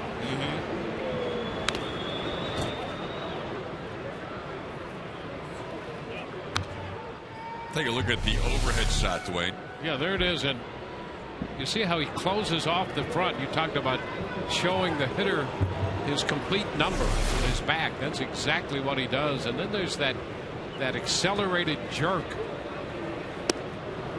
And he gains momentum within the delivery. It's an impressive delivery. It's not one that's very repeatable for other pitchers because he does create so much torque and his stride is so long. He's a smaller guy and he uses every bit of that frame to create as much torque as he can. Yeah, and always right about the diminished fastball and learning now to pitch that way. And they've got a lot of money invested in him. He's making $22 million this year. Oh my! So they're hoping that he can make that adjustment, and it's an adjustment that I think through the years we've seen pitchers make. There are very few pitchers keep that velocity that he had early. Ground ball right side, played nicely to his left by Joaquin Arias, and there's 2 away.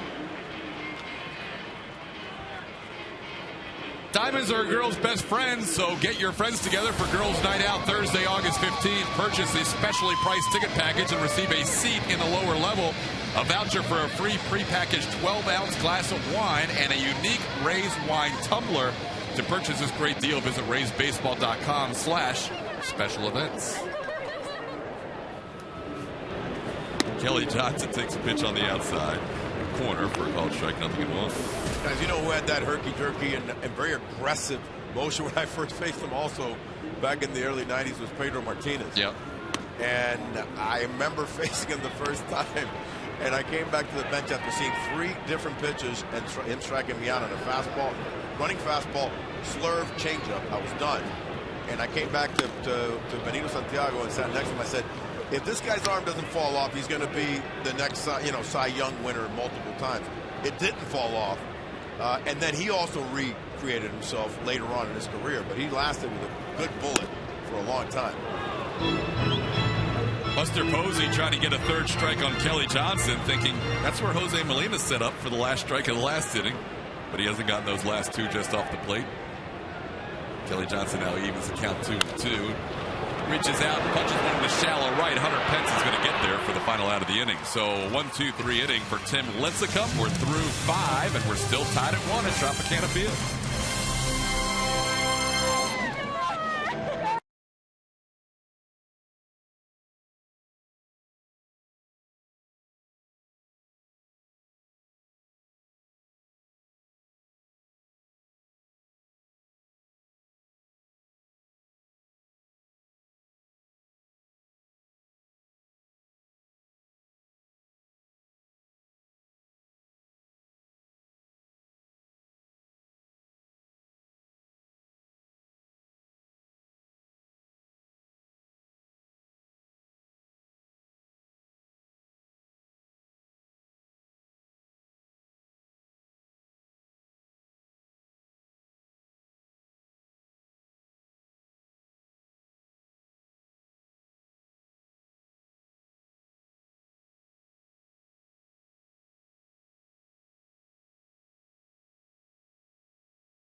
Brought to you by your Gulf Coast Honda dealers. Visit your Honda dealer for great lease and finance deals on fuel-efficient Hondas. By Tampa Bay Radiation Oncology. When cancer strikes, strike back with CyberKnife. Available at Tampa Bay Radiation Oncology.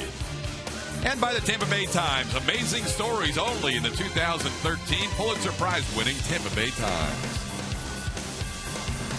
Nice crowd on hand here, including a lot from University of South Florida. USF having their alumni night here at Tropicana Field. And we have a good pitchers matchup for the second straight night. 1-1 heading into the 6th inning. That's where we were last night when Chris Archer was in a duel with Madison Bumgardner. The Giants would eventually score 3 in that 7th inning and go on to a 4-1 win. There you see dueling buddies or brothers. Giants against the Rays for the first time since 2004. That youngster with the Giants jersey probably wasn't even around back then. So Andres Torres will lead things off for San Francisco. He has struck out and grounded into a double play. David Price so far has allowed 4 hits, as has Tim Lincecum. And all 4 hits by the Giants have been in the bottom third of their order. Jeff Francoeur with 2, Joaquin Arias with a double, and Brandon Crawford with a single. Against the first 6 in the Giants lineup, they are 0 for 12 first 2 times through the lineup. 2-0 the count to Torres. Grayhawk trying to bring it back. Breaking out early this year. You know who added to his look with the rat tail, Lou? He's got an accessory now. Oh, yeah, that's right. It was braided with beads. It's got beads, yeah. Yeah. That's next level. You got to keep advancing. Can't stay static. No. You're not moving forward. People are passing you. 3-0 the count to Andres Torres. Price is rarely in a 2-0 or 3-0 count. Rarely since he's been back from the DL. In fact, so rarely the last time it got Joe Madden worried, he took him out of the game after that rain delay when he went 3-0 to Johnny Gomes. Eventually came back to strike him out. And he's 3-0 to start this inning to Torres, and throws a strike. Well, we talked about only 1 walk. This is only the 9th 3-ball count he's had on a hitter since he's been back. It's unbelievable.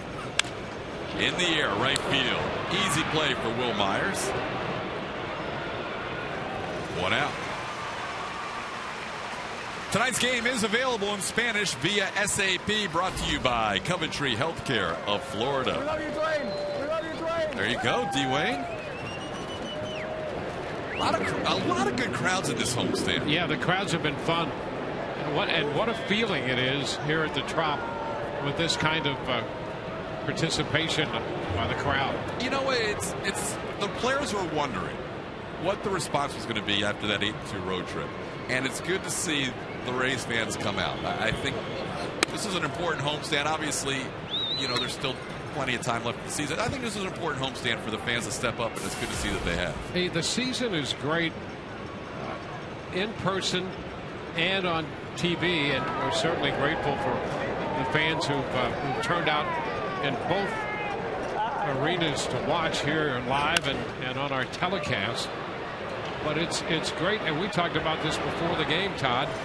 It's great reality programming, the baseball season. It's the best reality TV show there is. Absolutely. And every once in a while you come to see it live. Yeah. And then tune in and watch it on TV. You follow these guys on a day-to-day basis. You learn their personalities. You learn as you strive for the final 5 spots in each league, which teams are making a run, which teams are probably out of it for the year. And then the second season is pretty much the playoffs. Yep. Where 2 teams survive on one island known as the World Series. That's right. And then there's the reality part of our crew. We're missing BA, and here's the deal. Just family time for BA for a few days. That's great. And we're always grateful to have O pop in, and Barry and Kelly and you and all of us here. So it's a fun time on this reality TV island. It really is. Here's a ball sent foul out of play. It's 0-2 on Pablo Sandoval. And it's true, though, because you watch guys on TV, you come to the games live, but we're very fortunate to have a great audience with us on a regular basis for our Rays telecast. You learn the personalities. Almost every Rays fan knows something personally about David Price. I would say the majority of them know about his dog Astro. They know about his background. You learn to really fall in love with these guys because you know them and you want them to do well as a Rays fan. It is good reality TV, and then you get a team that you've never seen before like the Giants, so you're learning about a whole new group here. But yeah, the day in and day out is a lot of fun. Yeah, and I think the more you see them on an everyday basis on our telecast, there's a human element to what they're trying to do. They're not athletic robots out there. They're putting it out there on stage, full view of the public and all the viewers and the fans here at the Trop. And they're going to succeed or not succeed. They're going to do it in public. I'm just waiting for Dwayne to break into the Ricardo Montalban. Places, everyone. Places. Welcome to Fantasy Baseball Island. Hey, I'll tell you what has been a fantasy is that no team, or Dwayne, obviously you know this, with this kind of payroll has sustained the success over half dozen years now. Yeah, and we continue to say that it's the greatest story in baseball and maybe all of sport. And it's just tucked away down here in one of the great parts of the country. It's just been fabulous. Line drive, and it's off the glove of Ben Zobrist. He recovers, and in time to get the out. Nice play by the Rays second baseman, who's on a 61-game errorless streak, and that is a fine one to end the 6th inning. We're still tied at 1, heading to the bottom half of the 6th. Zobrist throws out Sandoval to end the inning.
Both teams with a run on 4 hits. The Rays will have the top of the order due up against Tim Lincecum. Lincecum up to 83 pitches through 5, although he's only thrown 20 the last 2 innings to keep things in order after 63 through the first 3. Desmond takes a pitch up high for a ball. It's 1-0. Desmond singled to lead off the bottom half of the first inning for the Rays. It was a race on a double play, and he popped up his last time. There's a breaking ball. Stays up. It's 2-0. And the 4th and 5th innings very good for Lincecum because he had piled up a ton of pitches in the first 3 innings, but just that 6-pitch inning in the 4th and the 15 pitches in the 5th.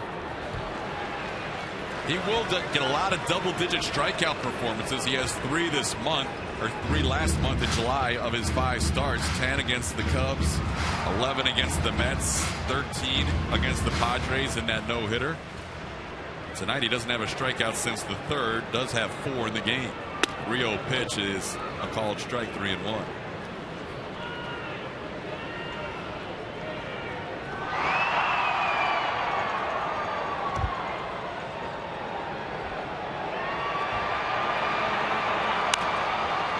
Popped in the air on the 3-1 pitch. Sandoval in foul territory right by the third base coach's box. 1 out here in the 6th inning. Don't forget, tomorrow is photo day with the Tampa Bay Rays. The Rays taking on the Giants. Before the game, all fans go on the field and take pictures of their favorite Rays players and coaches. Here's the deal. The gates will open earlier tomorrow at 11:20, and the event is open to all fans with a ticket to the game tomorrow. So if you don't have a ticket yet, you'd like to be a part of photo day, visit RaysBaseball.com. That will be Roberto Hernandez for the Rays, and the Giants are going to go with Guillermo Moscoso, who will make his first start for San Francisco. Ben Zobrist rips the ball foul past the Rays bullpen, and one hops into the crowd. Kind of right there by the K9 crew, watching David Price. Ben Zobrist has the lone RBI in this game for the Rays. Fielder's choice back in the 3rd inning as he beat out a chopper on the right side as the Giants trying to turn 2. 1-1 to count to Ben.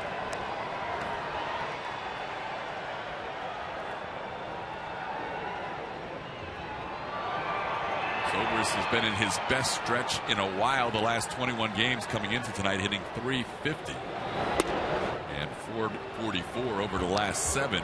Now down to the count 1-2. Tim Lincecum, 2-time Cy Young Award winner, pitching against the Rays for the first time. 1-2 pitch, ground ball right side, fielded there by Brett Pill. He'll take it himself, and there's 2 away.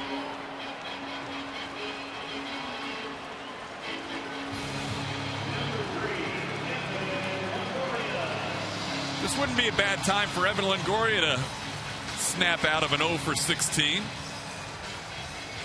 Evan has gone through a stretch now with those 2 strikeouts in this game of 8 consecutive games in 10 out of his last 11, where he has struck out 2 times or more. It has just been a highly unusual stretch to watch the Rays' third baseman recently.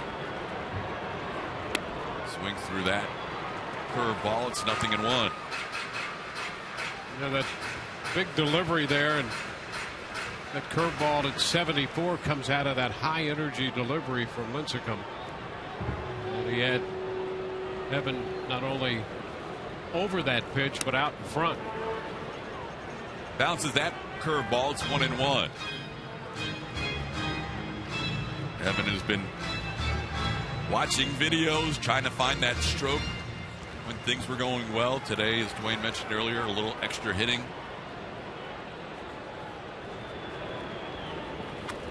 Chases again, 1-2. You know, guys, just like the cross-checking scouts might be, you know, reporting for other teams. Listen, with David Price, man, you got to be aggressive. The guy's throwing strikes. He's throwing quick. The scouting report right now on Evans, don't throw anything over the plate. He's chasing. He goes down again. Evan Longoria swings through that pitch, and 1-2-3 go the Rays here in the 6th. So we head to the 7th inning. We are still tied at 1.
players who have 3 Cy Young Awards between them. David Price, last year's Cy Young Award winner, 6 innings of 4-hit, 1-run baseball.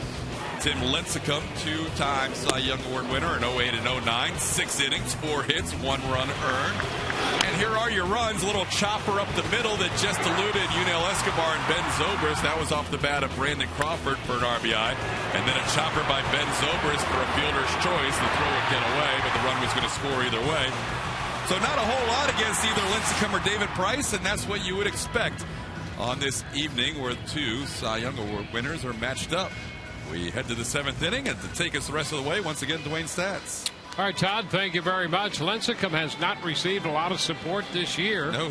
Just 1 run tonight, and David Price has been so good since coming off the disabled list. He's not giving up much, so it's 1-1. And even with the low pitch count innings, relatively speaking, for Lincecum in the middle innings of this game, he still has made 30 more pitches than David Price through 6. 97 pitches for Lincecum and only 67 for Price through the front 6. So we go to the 7th, and Buster Posey will lead off. Look at that strikes and non-strikes breakout. 50 strikes, 17 non-strikes for David Price. So that wonderful trend continues for David Price. Buster Posey lined to Loney back in the 4th inning. A low liner, and Loney made a very nice grab on it. First pitch off speed for the curveball is too high. 1 ball, no strikes. Joe Madden's gnome strategically placed. It's a scary sight right there. Disturbing. 2-0 the count. We're going to have to figure out a way to make those gnomes a little bigger. It'd be more intimidating in the front lawn. Now 3-0 to Posey.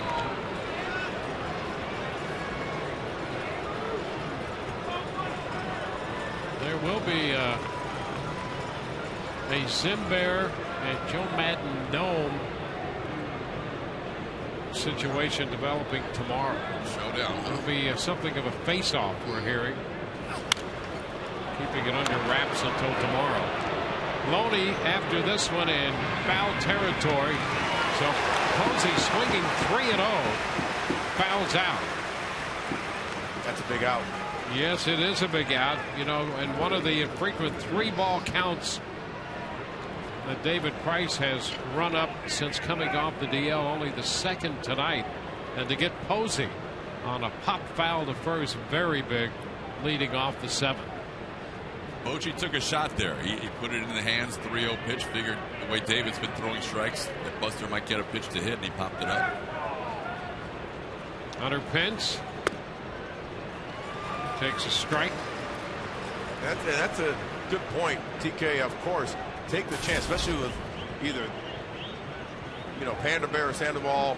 Obviously, Buster or this guy right here, Hunter Pence, is the guys to take a chance with. But the thing is, and the streak that he's in, they might look hittable, but he's hitting the corners even on 3-0 pitches, 3-1, whatever it is. His ball is explosive and hitting, and the cutters are in the corners.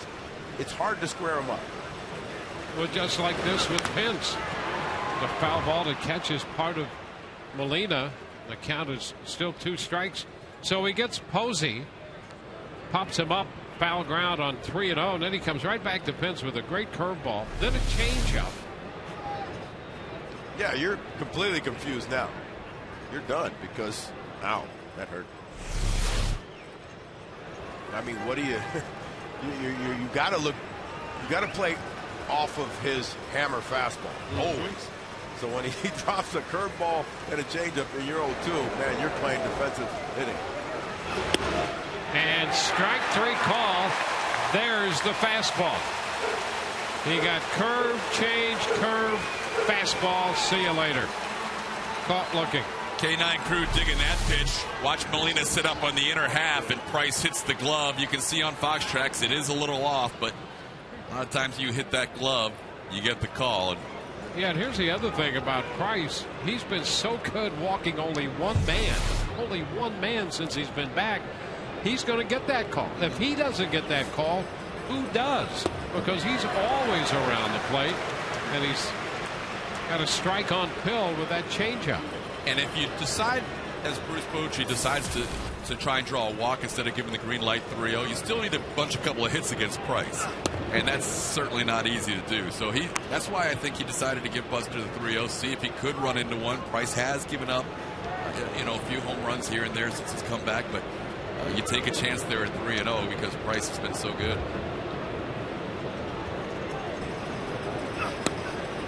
What's crazy is to imagine that he could have started so awkwardly, for lack of a better description, at the beginning of the season. Then go on the DL for 6 weeks, come back off the DL and pitch not only great, but better than his Cy Young year stretch, so to speak. I mean, in a shorter sampling, but that's what we're seeing. Yeah, absolutely, no question. There was some talk and observations. He wasn't throwing as hard before he went on the DL, and consistently probably hasn't thrown as hard even since he's been off as he did last year, although his velocity's up a little bit. But what he's doing more now is pitching more. He's pitching now. I just can't imagine if he's ever had a stretch, even last year, when he pitched better than he has now. Chopped to third, Longoria's throw picked by Loney. 1, 2, 3, 7th inning stretch time. This game is tied 1-1.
Look at that, 80 pitches, and how about that line? 7 innings, 1 run, 4 hits, no walks again tonight, 4 strikeouts. It's just amazing. First pitch, Will Myers pops it up, foul ball. Posey near the screen, and the on-deck circle makes the catch. And so Myers on 1 pitch, 1 out in the bottom of the 7th inning. More on David Price. The last 6 starts off the DL, 5-1 with a 168. And just the pitches per inning ratio, a remarkable step in the right direction there. And tonight, 80 pitches in 7 innings, so pretty much right on that same pace. He's attacking the zone so well, and he's talented enough that teams know he's being aggressive, and they can't do much about it. First pitch, Loney goes after this one, pops it into shallow left. Crawford out there. Well, there's Lincecum getting the first 2 outs in a hurry. Myers fouling out on the first pitch. Loney with a little pop foul. It's going to bring Escobar up there, and he'll take a little bit longer getting to the plate, working over the bat with these 2 quick outs. But both these pitchers had quick innings in the 4th when Price made only 6 pitches. Lincecum made only 6, and now Lincecum 2 outs on 2 pitches in the bottom of the 7th.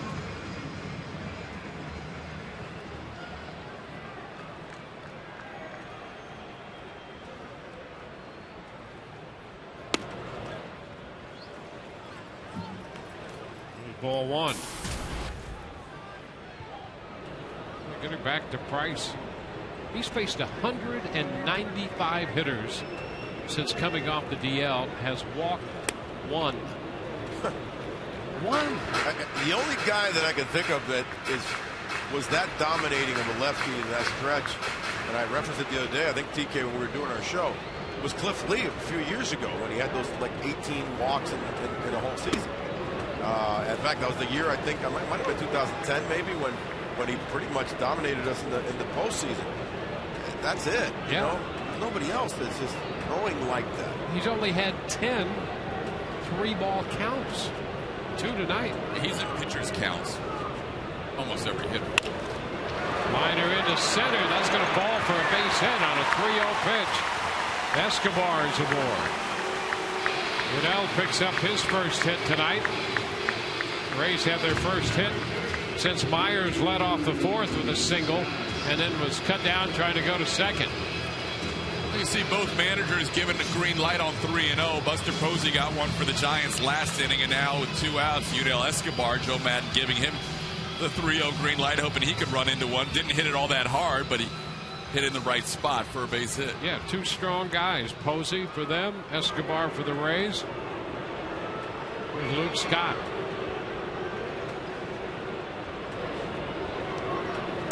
Escobar back in.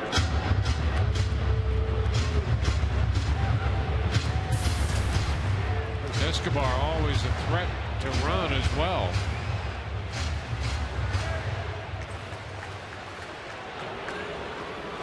Lincecum now at 103 pitches.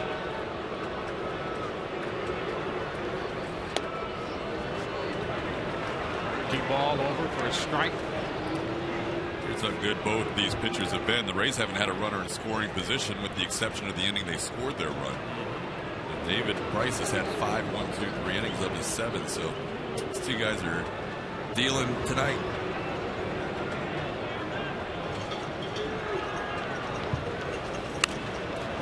Foul back, got to play. Lincecum has consistently been 90, maybe 91 with a fastball, and after starting Scott with a slider for a strike, gave him the fastball at 90 there, and Luke fouled it.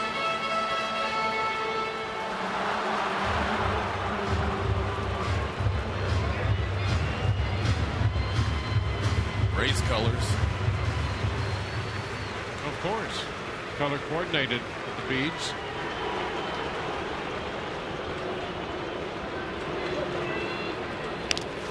He fouls it. Stays alive on the changeup. Well, this has been everything that you could hope for with this matchup. 2-time Cy Young Award winner Tim Lincecum. David Price, the Cy Young Award winner in the American League last year. Lincecum coming off a no-hitter in July on the road in San Diego. Price coming off the DL. Just as good as a pitcher can be. And we're tied 1-1. A ball, 2 strikes. Start to look at Lincecum's pitch count, which is now 107 compared to Price's 80. And that 148 pitch no-hitter notwithstanding, he's had 3 other games where he's gone above 110 pitches this year, 111, 114, and 115. So he's getting towards that zone right now. Yeah, including the last time out, 115 against the Cubs. The other 2 were earlier in the year. Boy, that 148 pitch count of the no-hitter really stands out, jumps out at you. And he lasted just 3 2/3 in the outing following that. Gave up 8 runs to the Reds on 9 hits. Into left. That's going to drop for a base hit. Vancourt with the pickup. Escobar advances to second. So Escobar now in scoring position as Scott hit the soft popper into shallow left. His first hit tonight. It's a 2-men on and 2-men out. And the Rays have a man in scoring position for the first time since the third. Not hit hard by Luke, but it found a good spot. No action in the Giants bullpen before this mound visit. So right now you're basically getting a chance to get your bullpen up. Just now starting to get some action. Sandy Rosario, the right-hander, loosening, and Jose Mejares, the lefty.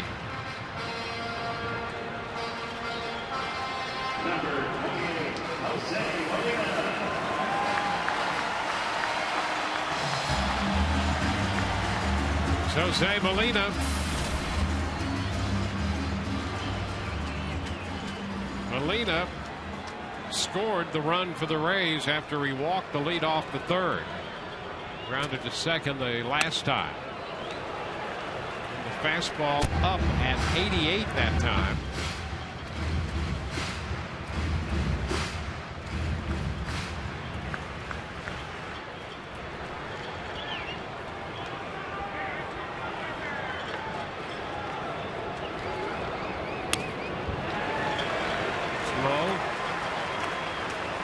Lincecum won that no-hitter 9-0.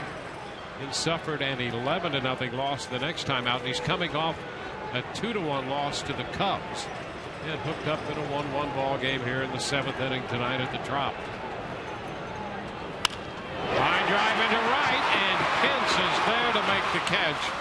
The Rays threaten but do not score, leaving 2. We head into the 8th. 1-1 ball game.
Just 10 hits in this game, just 2 runs. The runs evenly divided.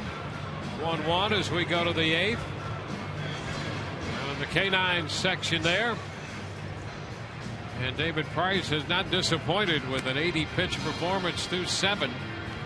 Lincecum and Price, 2 Cy Young Award winners, and pitching like it tonight. Dwayne, that bottom half of the 7th inning, fans might be wondering, Sam Fold, a lefty on the bench, Matt Joyce, a lefty on the bench. Do you consider pinch hitting for Jose Molina? Joe Madden said before the game he views Tim Lincecum as kind of a neutral guy. The righties and lefties hit him equally. That's why he had Escobar higher up in the lineup tonight, Kelly Johnson in the 9 slot. So he wanted to stick with Molina there, and Jose hit the ball hard, just hit it right at Hunter Pence. 4 hits allowed by David Price. Jeff Francoeur has 2 of them. He singled on a fastball in the 3rd, singled on a changeup in the 5th. Francoeur came into this game 1 out of 9 with 4 strikeouts against David Price. And he's after the first pitch, fouling it back. First pitch changeup. Strike 1. Gone to a lot more changeups as this game has moved along. Didn't throw many at all the first 2 times through the lineup.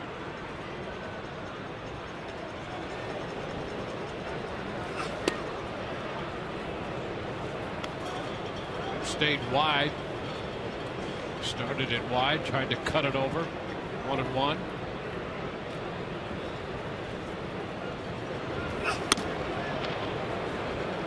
It's up with a fastball. Really, it was beginning in the 5th inning against Brett Pill. He started him out with a changeup, then Francoeur and Arias back to back to back. Prior to that, hadn't shown the Giants many changeups, but since then it's been a nice weapon for him.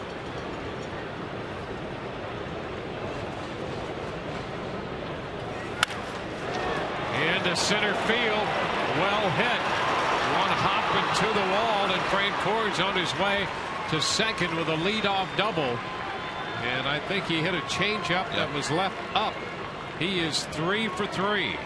Francoeur got a first pitch changeup last time for a single, and this time you're right, it was a changeup and it was up. You'll see the location. That is a dangerous pitch. David knew as soon as he let it go that that was potential trouble. And Francoeur put a nice swing on it.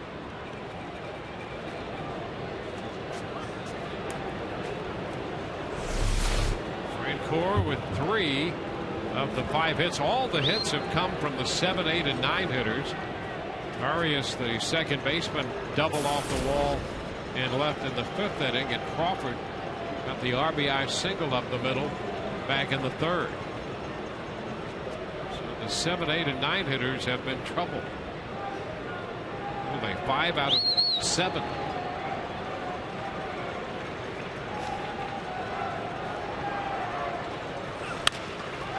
Sends a fly ball to right. Myers back to the track. He'll reach up to make the catch. Francoeur tags and advances to 3rd. So a fly ball moves the runner over. Francoeur scored a run in the 3rd. He was left on at 3rd base in the 5th. And the Rays will try to duplicate that here in the 8th. He's at 3rd base with 1 out. And Crawford due to be the hitter. Jim Hickey's going to trot to the mound. See Peralta heading to the bullpen mound. Ball was well struck by Arias and did his job by moving the runner from 2nd to 3rd, and now the only lefty in the Giants lineup who does have the only RBI against David Price with a chopper through the middle gets a chance to break this tie. So a man at 3rd with 1 out here in the 8th. Let's go to the Fox Sports 1 studio.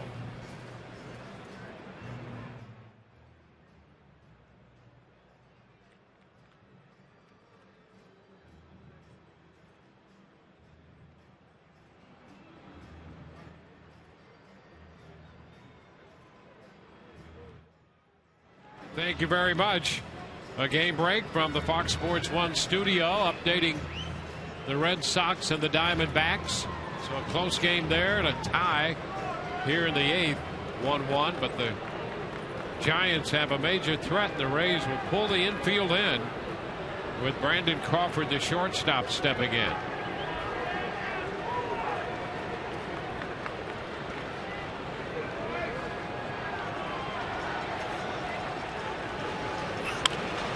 Shoots it foul into the far end of the dugout down near the camera well. Look out, fellas. Ray looks to be okay. Wow. I tell you what, the only way that you can pull that ball that much like that is that you're sitting so much dead red inside. You're not even sitting fastball out over the plate or away. You're just looking fastball in, and you start early, and he hooked it.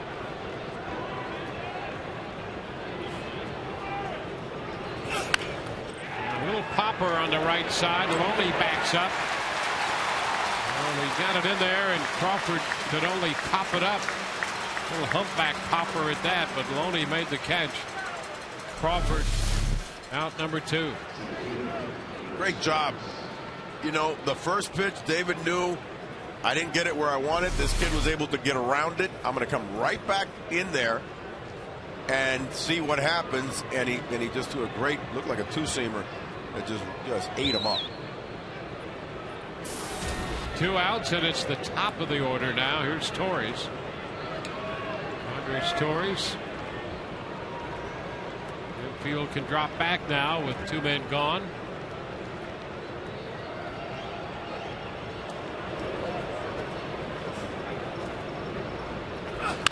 And a chop to third. Longoria's throw to first. That retires the side, and the Giants strand a man at third. Bottom of the 8th coming. 1-1 tie.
One ball game headed into the home half of the 8th here at the Trop.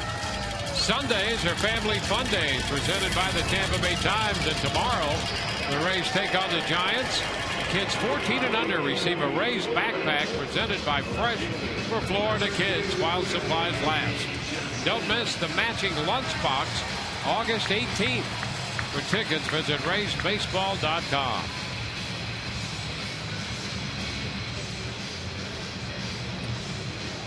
Family outing here this evening at the ballpark. That's 2 out of 3. Well, at least now we know where BA is. We knew he couldn't be too far away. Santiago Casillas, the new pitcher. Lincecum working the front 7. Kelly Johnson facing Casillas. Pitch is high. Fastball hit at 93.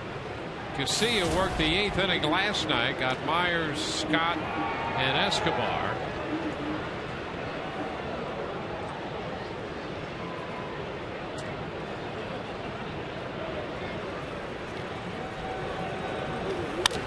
High pop up. The shortstop Crawford. 1 gone.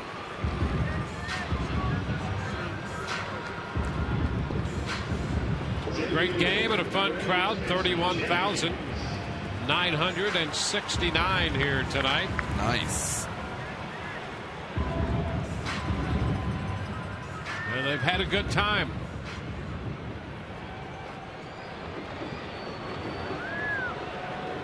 great pitching matchup. Lincecum now gone. There's Desmond Jennings. Desmond lifts it into center field a bit toward right. Torrens is there, and he'll make the catch as Pence veers away. 2 up, 2 down. I don't think Pence hurt him, because for some reason Hunter just kept drifting over, didn't really get out of the way until the last minute. And Hunter, after the catch was made, was kind of putting his palms up like, did you call that? Because if you did, I didn't hear you. That's part of the reason why it's good to have 31,969 here. Look at him. Hunter's not backing off. He's not backing off. He's like, oh, I guess you called it. He took a little peek there. Pulled up a bit.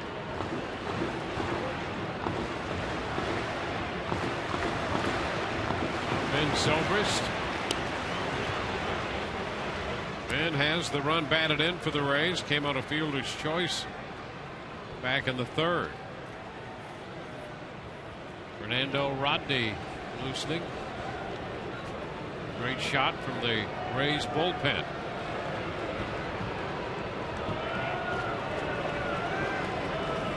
I love the ability to get that close to those shots. We've had our roving camera working this series, which has provided some shots we don't often see on our telecast, including that one right there. That's a great one right there.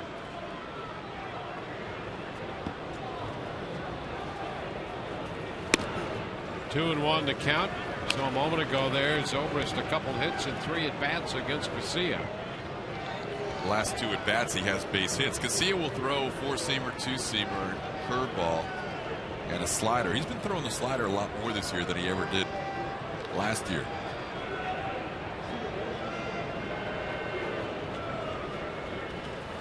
And a line drive into center for a base hit. Right at Torres, and it falls in front of him. And is aboard, and that's going to get Longoria up there. Well, it's been a tough night for Evan tonight. 0 for 3. 3 strikeouts, swinging at a fastball in the 1st. Caught looking in the 3rd, and he missed the fastball for strike 3 in the 6th inning. Boy, wouldn't this be sweet right here? You saw the career numbers against Casilla, 2 for 4. Home run and a double his last 2 at bats against this right-hander. Why not? So here's Evan. In a difficult stretch for him. And he takes ball 1. One thing we've learned about Longoria in his career, he does enjoy the dramatic moment. And to come out of this slump wouldn't be much more dramatic than this in front of a huge crowd tonight.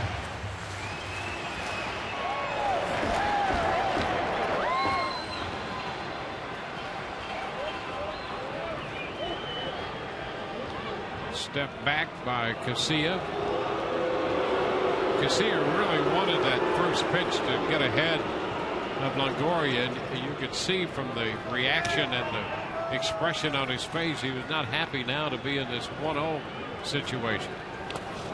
Into the dirt, heads up. Zobrist will advance into second base. That's a wild pitch. That is an excellent read and a great secondary lead and jump by Ben Zobrist. That's not that far away from a very good catcher, Buster Posey. This ball does not get far away. Zobrist sees the ball in the dirt, has a good secondary lead, and even though it only popped within the batter's circle or batter's box, watch Zobrist. He gets out there. There's his secondary lead. He reads it right away. He's gone. And that is getting into scoring position nicely. Yeah, heads up. He's going to force the Giants to have to make the play. And they could not make it, as it turns out. Now he's in scoring position. Heads up, base running by Zobrist. And that really a great point, TK, because that's created mainly by the secondary lead you were alluding to. If you don't take that good shuffle 2 or 3, now he's a third of the way, and with his good solid speed, reads the ball in the dirt, he knows he has a great chance. A lot of guys don't take that good secondary lead. Here's the 2-0 to Longoria upstairs. 3-ball, no strike count with Will Myers on deck. In a normal world, when Longoria is doing his thing, this is an automatic intentional walk because the base is open. You don't want him to beat you. Not right now. We'll see how they attack it. And we'll see if he's swinging 3-0. And ball 4. He takes a fastball wide. That was in the mid-90s. So he walks. That gets Myers to the plate. All of this with 2 outs. It started on the Zobrist single. Good base running on the wild pitch, moving Ben into scoring position. Longoria walks. And Will Myers, who had a base hit in the 4th inning. Jose Mahatis throwing again in the bullpen down the left field line for Bruce Bochy. Myers faced Garcia last night. Hit that little sinking line drive in the center that Gregor Blanco made a nice play on his sliding catch to the backhand.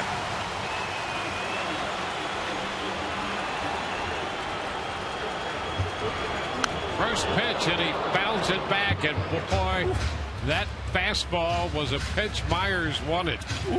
He took a rip at his pitch. Here it is. I mean, this is launch mode right there. That was a pretty good foul ball. That's one of those foul balls where you're like, I'd like to see the rest of this at bat.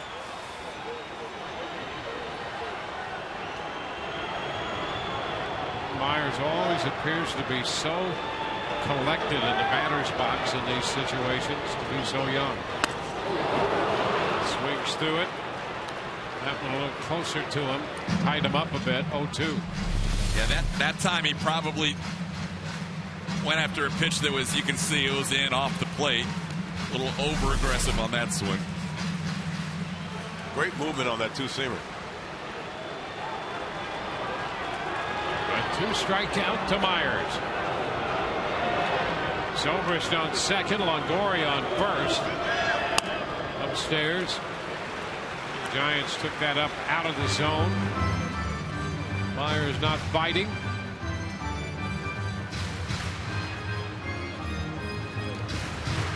He's been staying with the hard stuff, 4-seam, 2-seam. Hasn't broken out that slider yet. This could be the spot for it.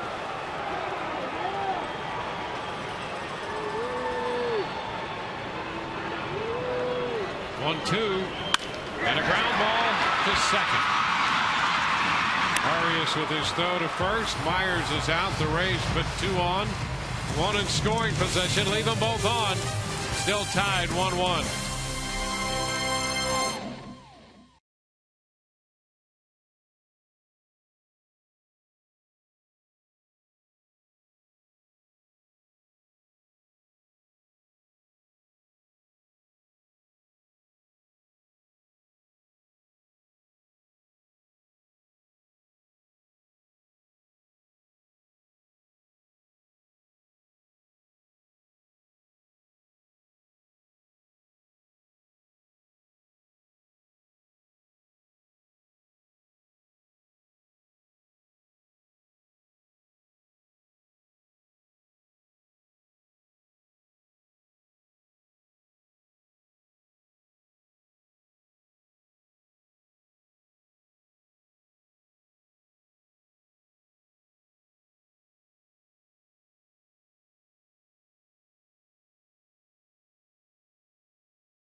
Out to start it with a 1-1 game here at Tropicana Field. Don't forget, tomorrow the Honda pregame. It's Kids Sunday. Always entertaining there. Hitting demonstration by my buddy Orestes. And we will have the Joe Gnome against the Zimbear. Which do you like better? Which do the players like better? After this one, though, check out your post-game show presented by Checkers. Todd and Dwayne, of course, from the booth. Kelly Nash down in the locker room. And Orestes and I will host from beyond left field. 1-1 game. Let's go get a victory. Joe Nome and the Zimbear. Must-see viewing. Yeah, I feel bad that BA's not here. He was looking forward to that steel cage match between those two. He'll have to We may have to take that on the road. Well, if it's a Twitter poll, he can. Oh, no, he can't participate. Twitter poll. Yeah. Yeah, he'll have to tell us his vote over the phone. Sam Fold in the game in left field defensively. Taking over for Kelly Johnson. David Price back out there on the hill. He'll face Marco Scutaro. Leading off the ninth, and Sandoval and Posey due up here. Tie game 1-1. This pitch is a strike. Price had made 88 pitches through the first 8.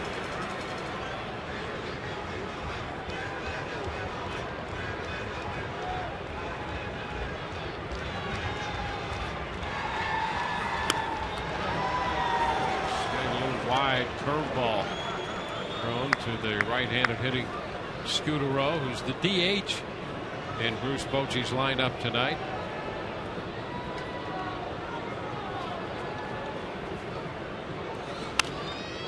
A lot of play, 1 and 2. The way he's throwing the ball with his strike efficiency and his pitch efficiency, he almost is in that zone where he could almost go 9 every game. As good as he's been with keeping his pitch count down, it's been remarkable since he's come off the DL. Has yet to throw 100 pitches since he's come off the DL, and he has pitched at least 7 innings in every game. Foul ball holds the count at 1 and 2. And that 7 innings was because the Rays didn't want him to get up and down too often. It was his first start back from the DL through 70 pitches. And struck out 10. I mean, it's ridiculous what he has done in this 7-game stretch. And has Rodney down the right field line in the bullpen. Fastball foul back. That pitch up and out over the plate. Scutaro fouling it right back into the screen. Where do we put this in comparison to just a couple of years removed from James Shields throwing 11 complete games? It just wasn't. I don't remember it being as dominating 11 complete games, but they were pretty darn good. Well, it's tough to do what he's done, to go this deep into a series of games and give up only 1 walk. He just missed there a little high. It's 2 balls, 2 strikes. Scutaro battling him in this at bat, probably going to cost him 100 pitches or less than that for a complete game tonight if he was able to get a run in the bottom half of the 9th inning.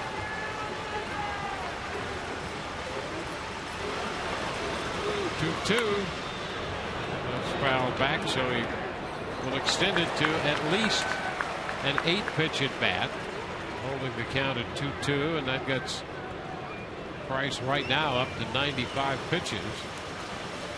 Pablo Sandoval on deck.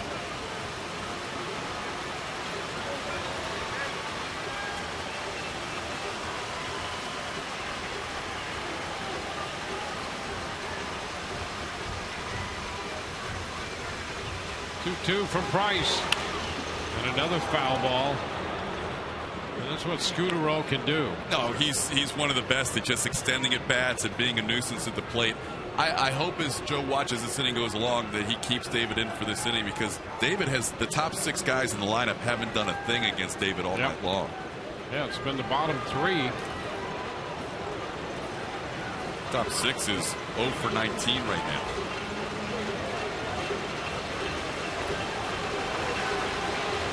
The 2-2 pitch again.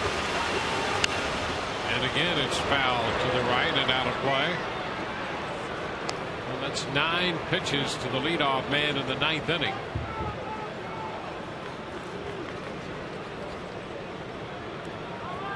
Scutaro 0 for 3 tonight. 3 of 27 lifetime against David Price. They're battling each other here in the 9th inning. 2-2 again. Price tried to throw a curveball and break it over and miss. So ball 3, the count is full. Great battle here Scudero has seen every pitch that David has in this at bat.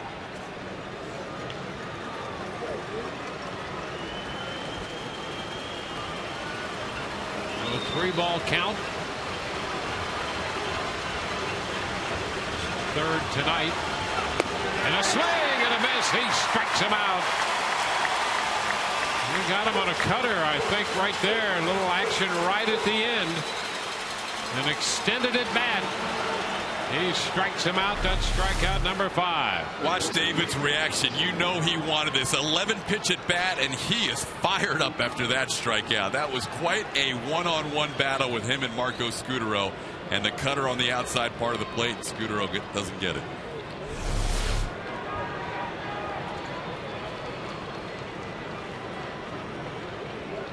For 20, the top 6 hitters so far in the lineup tonight against Price. Sandoval, fly ball, right center. Jennings is there. So 2 gone. Nice to get that hitter on the first pitch. As we look at the AT&T social media poll, tweet your votes to @Sunsports Rays. Who do you think should win the AL Pitcher of the Month in July? TB1 Greg Holland, TB2 Hiroki Kuroda, TB3 Chris Archer, or TB4 David Price? If Price gets Posey here, I would think there's going to be some people standing as he goes to the dugout. Well, Posey 0 for 3, lined out to first back in the 4th. He got ahead of Price 3-0 in the 7th, had the green light, and fouled out to first. And the pitch, that's a strike. Cutter.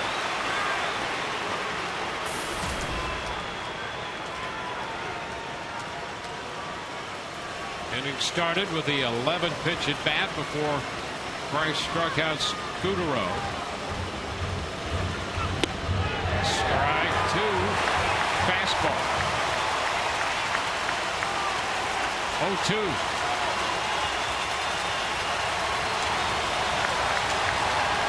Crowd of just under 32,000 here tonight. They have seen a great game, and they've been right with it all night. 2 strikes to Posey. It's wide. Tried the cutter out there. 1-2. Price a little over 100 pitches now. 103. First time he's been over 100 pitches since his return from the disabled list starting on July the 2nd. And look at the strikeout, non-strikeout breakout. 1-2. Here it is. Oh, very close. The defense started to move on that one. Wow. And Joe West says no. Why? Where is this pitch? My. A great pitch right there by David Price. Wow. That was a pretty pitch all night long. He'll have to do it again. The 2-2 to Posey. Liner into center field. Jennings closes. Got it. 1-2-3 in the ninth. He had to make an extra pitch to Posey, and Jennings caught the liner. We go to the bottom of the ninth. This game is tied. Giants 1, Rays 1. Great job by David Price.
David Price, 1-2-3 in the ninth. He had that extended at bat against Scudero.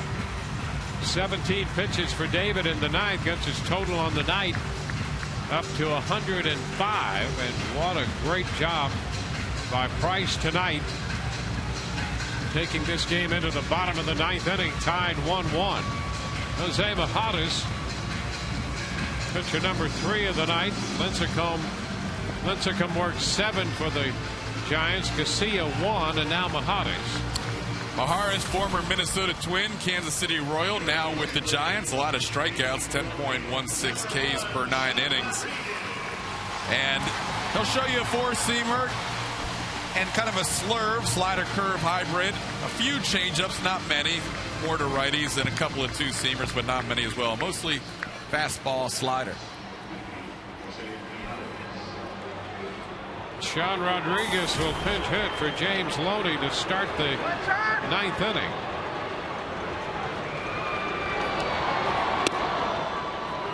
Pitch is a strike.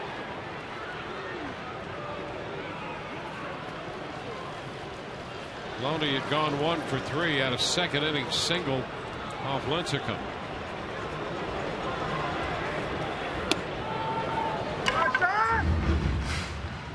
1-1. Second straight night, Joe Madden has pinch hit for James Loney with a lefty out of the bullpen. Last night it was Javier Lopez, and tonight Jose Majadas.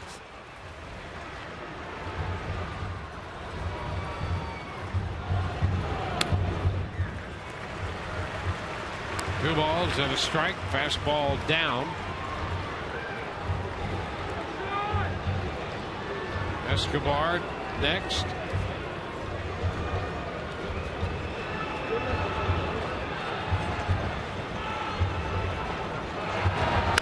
Line drive, there's a base hit into left, and the Rays put the leadoff hitter aboard. Pinch hit single for Sean Rodriguez. Clean line drive into left. Well, pinch hitting hasn't been Sean's thing this year, just 1 for 13, but he drilled that 2-1 pitch into left field. Majadas comes in with a fastball, and Sean takes it into left. That might be the only batter Majadas faces. Yeah, Bruce Bochy, the manager, already out of the dugout and on his way to the mound. It's going to be it for the lefty. Time for the Metro PCS call to the bullpen.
Of the ninth inning, after David Price retired the Giants in order in the top to keep this a 1-1 ball game, and Sandy Rosario makes his 26th appearance now for the San Francisco Giants. Rosario, the former Marlin, now member of the Giants bullpen, third stint with San Francisco. He's been back and forth to AAA Fresno. Fastball slider guy against righties. Will mix in a changeup as well against lefties. Well, they started this inning with the lefty Majadas, now Rosario, and there's Javier Lopez, the lefty, up in the bullpen down the left field line for San Francisco. Escobar showing the bunt, and bunts foul to the right of the screen and back into the stands. John Rodriguez, the base runner. Rays getting their first look at Rosario.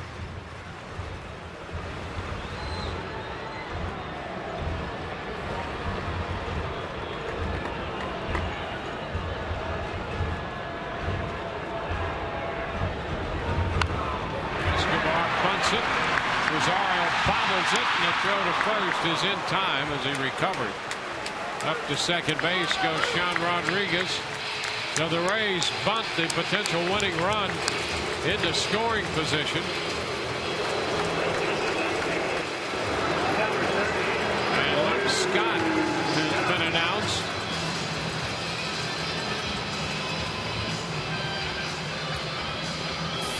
First base open. Bruce Bochy will walk him. An intentional walk to the left-handed bat of Luke Scott. Jose Molina is on deck. You do have Matt Joyce available on his 29th birthday, but then your decision is, do you want Molina versus Rosario, or do you want Joyce versus Lopez, who's warming up in the bullpen, because that's who Bruce Bochy would call on if Matt was the pinch hitter. So the Rays decide to sacrifice Rodriguez to second, opening first. Scott has been issued the intentional walk. The other thing, and Molina goes back into the dugout, and Joyce emerges. The other thing, Dwayne, is if you do bring in the lefty now, Ryan Roberts is still on the Rays bench, so you can go back and forth on this, where Lopez would have to then face Ryan Roberts.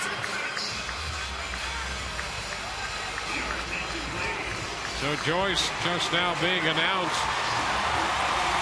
Pinch hit for Molina.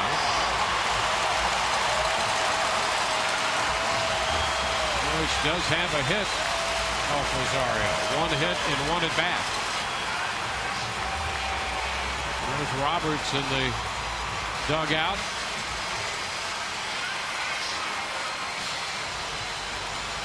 Be a nice birthday present, huh? It would be for Matt Joyce, the birthday boy.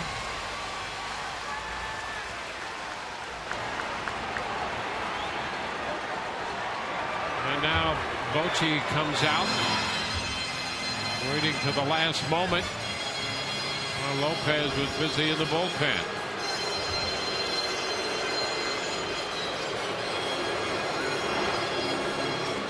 So there is another call to the bullpen for the Metro PCS call to the bullpen.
Another pitching change. Javier Lopez into the game, which means the Rays will make a switch as well.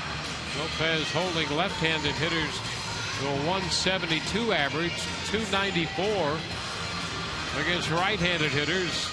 Ryan Roberts available on the bench. He's already out there to bat for the announced pinch hitter Matt Joyce. And Roberts against lefties, 4 of his 5 home runs at a 333 average. And against Javier Lopez, 2 for 5. Oh, the right base runner you like on second base with Sean Rodriguez. He's a guy that gets good secondary leads, sometimes too good, where he's gotten picked off in the past. But you know, if there's a base hit to the outfield, Tom Foley will more than likely send him, and Sean Rodriguez loves contact at home plate. So it's Lopez against Roberts. 1 out, 2 men on. Rodriguez, the big one at second. Big lead. And the pitch is a strike. Fastball around 87. Red Sox lead the Diamondbacks 3-2. Bottom of the 8th in Boston. Rays and the Giants tied 1-1. Bottom of the 9th. And a pop-up on the infield. Crawford will take care of the formality of making the catch on the infield pop. So Lopez gets a very big out. Sam Full is due. He was in the 9th spot after going in to play left. He's going to be lifted, and Jose Lobaton will pinch hit. Switch hitting catcher. Yeah, Joe's using his whole 5-man bench tonight. 4th pinch hitter of this inning, if you count Joyce and Roberts in the 1 slot, along with Sean Rodriguez to start the inning.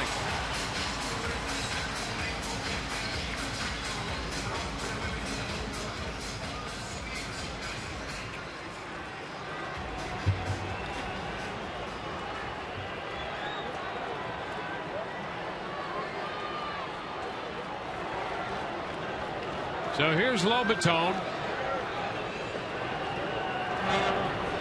And a ground ball to third, picked up by Sandoval, and his throw to second for the Force. This game will move into extra innings. Scott Forst at second. On to the 10th we go, tied 1-1.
Sun Sports in extra innings, presented by Jack Link's Beef Jerky all season long. Jack Link's Beef Jerky, feed your wild side. Fernando Rodney will enter this game. 9 innings for David Price. And Fernando Rodney takes over on the hill. Other changes defensively as a result of the maneuvering in the bottom of the 9th inning. The Rays will shuffle their defense behind Rodney, who's on for the 46th time. Sean Rodriguez takes over at first base. Loney lifted for the pinch hitter. Ben Zobrist moves from second base to left field. The third left fielder of the night for the Rays. Ryan Roberts takes over at second. And Jose Lobaton will do the catching. Rays playing with an extra guy on the bench with the recent transaction with Matt Moore going on the DL and Ryan Roberts being called up, and Joe takes full advantage tonight.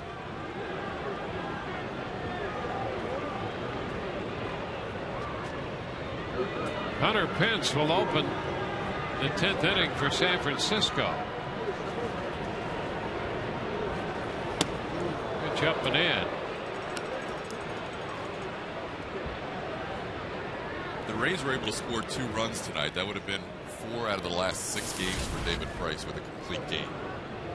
9 innings and 4 of his last 6.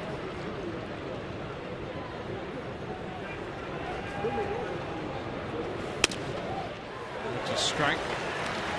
Rays playing their 11th extra inning game now. They're 5-5.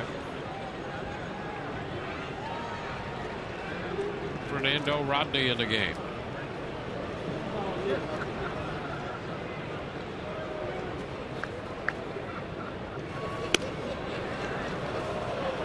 Two and one. Be close. Giants are 6-7 in extra inning games.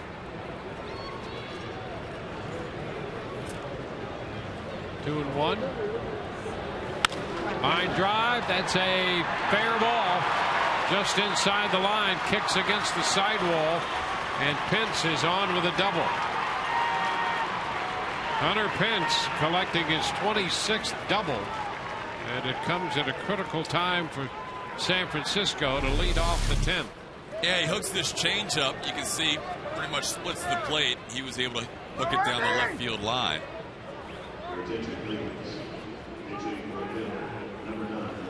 Stayed fair by just about 1.5 feet.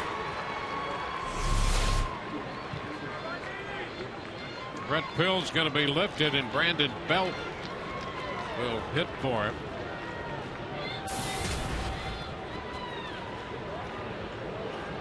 Belt had a big night last night.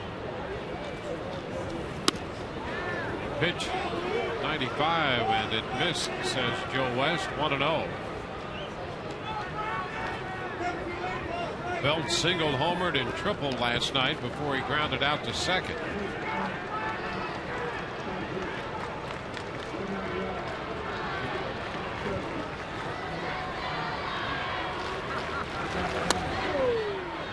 Upstairs, 2-0. Belt's home run came on a changeup last night.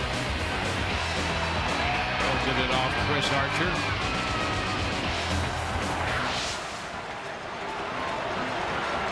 This is a guy that they were expecting a little more power production from. Hadn't necessarily happened so far. Rodney is behind him 3-0, missing with a 95-mile-per-hour fastball. Giants actually came in second to last in home runs in the major leagues with only 65 going into yesterday, and they popped us for 2, so not a big home run hitting team. 3-0 pitch. There's a strike. 3-1. Belt didn't play in that series in Philadelphia. They started Brett Pill all 3 games, and they were kind of working on him, adjusting him in the batter's box, deeper in the box, and adjusting his hands to be a little looser. Not have that grip, too much of a pull grip. So Hensley Mulin's there next to Bochy. It's foul out of play.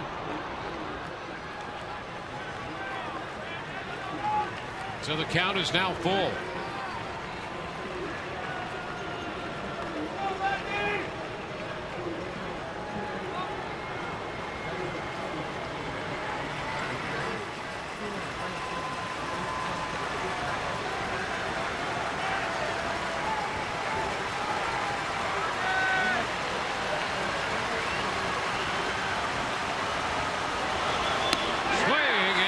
this 3-2 slider. Rodney comes all the way back from 3-0 to strike out Belt. Got him out in front. Yeah, pull the string on him here. Watch Belt. Thinks this is going to be over the middle, and then nice tailing action right there. A nice changeup. As Belt tries to protect with 2 strikes, and if you've never faced Fernando Rodney, welcome to the changeup. Jeff Francoeur. Chopper back to the mound, and now they're going to get Pence caught. Rodney chases him right at him, and Escobar puts the tag. And a nice job by Fernando Rodney. When he looked back and saw where Pence was, he ran right at him. I'll say this about Fernando. At times when he's been a fielder, he's been a better pitcher than a fielder. But that was well done. He executed that play like you're supposed to. He gets the ball here. He doesn't throw right away. And he freezes the runner, and then he runs him back to the previous position, which is the right play to do, and he throws it to Escobar on time. That was well done by Rodney. 2 outs, and it gets the runner out of scoring position. Francoeur now at first. Keen Arias.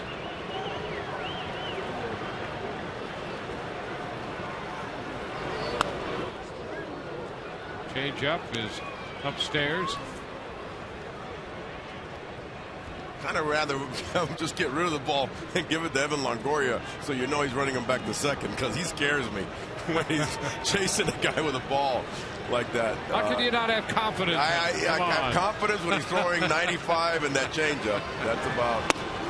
He's no Jeremy Hellickson on the mound there. Not many Gold Glovers wear their hat like that. No, I don't remember Brooks Robinson doing that. Well, that's part of how he confused Pence. Pence wasn't sure which way he was running. It's all part of the game plan. Part of the game plan. Didn't I miss the pregame game plan? My goodness. 2-0. The count now to the San Francisco second baseman. Big cut. 2-1 on the foul ball. He's another one, though. Really, you got to applaud that really turned the corner. He's been in the zone for a while now, since early June, late May actually, where we haven't seen the super wild Fernando Rodney like we did earlier in the season. He's been in the zone.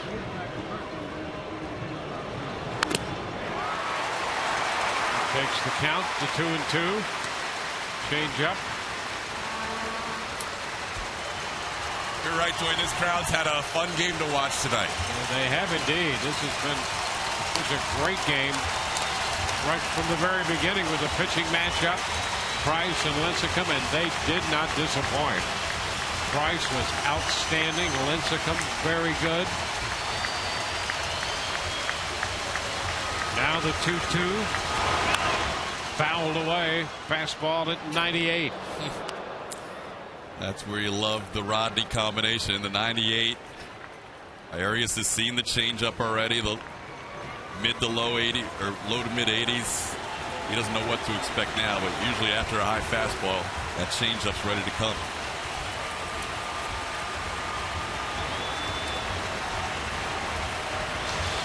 A little tap to third, and no place to go with that one. Wow. A base hit. Got the fastball and just got a little piece of it to roll it toward Longoria. So that moves Francoeur up to second base. An infield hit. When the Giants went on their 3-run rally last night, it was a little dribbler off the bat of Hunter Pence that got them going with 2 outs. Nothing more frustrating with Archer last night or with Rodney tonight to make your pitch, have very weak contact, and then have no play on the ball. It's just a little softly hit grounder that was softly hit enough. Well, here's a guy about to step in now, Brandon Crawford, who has been crucial for the Giants in this series.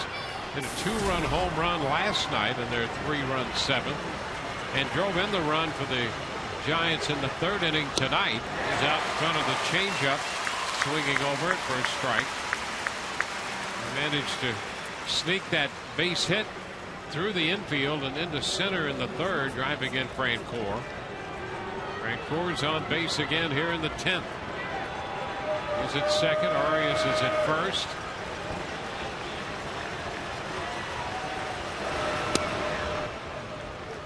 A 1-1 count.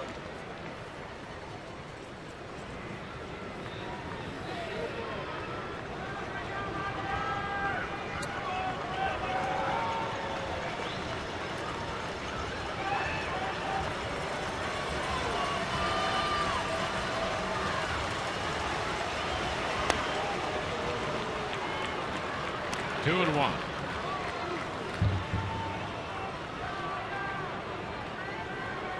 Top of the order, Torres on deck. Pence doubled. Belt struck out.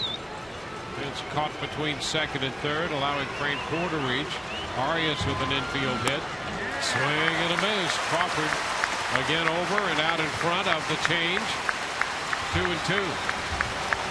2 strikes were on swings too early on the changeup. Crawford's first at bat ever against Rodney.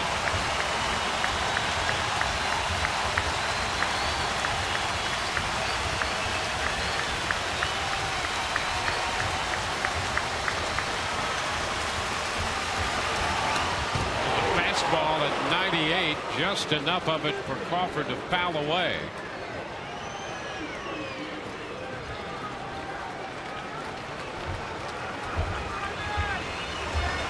I think he doesn't see a fastball here.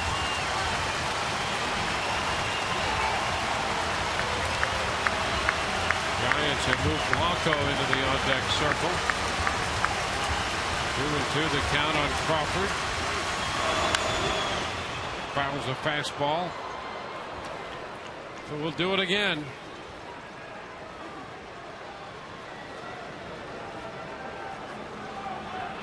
A lot of pitches in this inning for Fernando. Only 3 pitches for Rodney.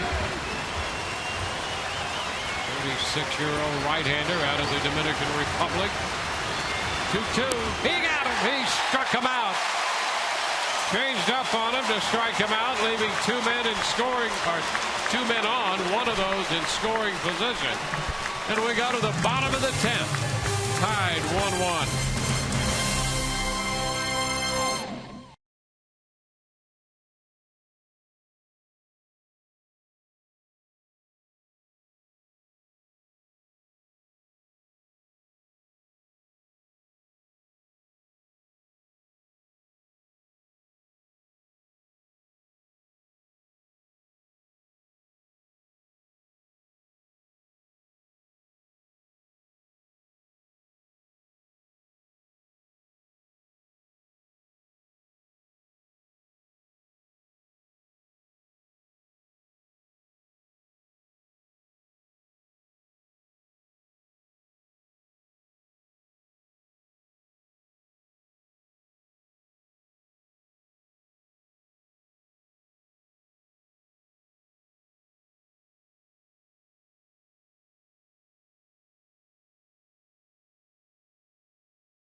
Presented by authority of the Tampa Bay Rays, may not be reproduced or retransmitted in any form. The accounts and description to this game may not be disseminated without the express written consent of the Tampa Bay Rays. Fernando Rodney got through the 10th inning. A couple of hits, no runs. Leaving 2. Gene Machi is the new pitcher, making his 32nd appearance with a record of 2-0. Pretty much a fastball changeup guy. That's all he throws to lefties. Occasionally against the righty, he'll mix in a little two-seamer and a curveball. Brandon Belt stays on to play first base. The Rays will have the top of the order. Desmond Jennings leading off. Desmond had a base hit in the first. 1 for 4 tonight.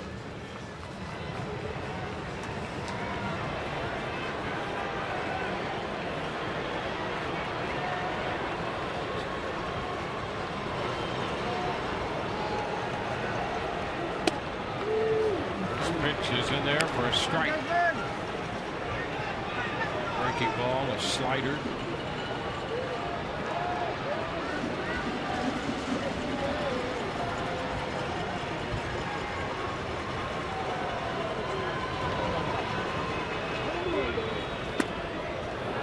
Started to go, but he checked, and on the appeal down to first, it confirms that he held up.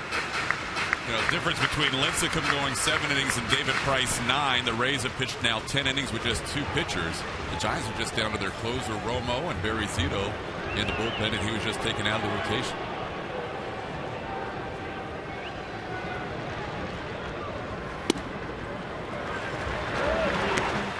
Two and one.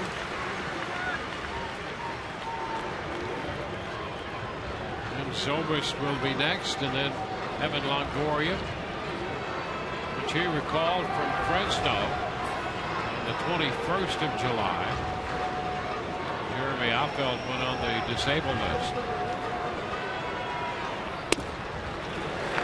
And there's ball 3 and 1. Affeldt from the groin strain. Joel Peralta busy in the Rays bullpen. Jennings has worked the count in his favor, 3 and 1.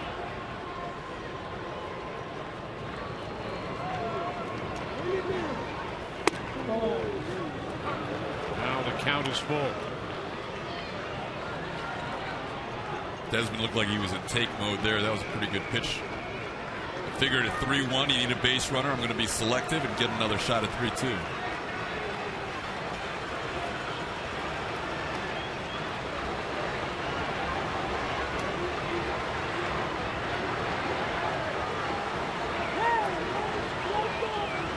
Cheese 3-2 and a foul ball. Big cut on a fastball. That fastball in around 94.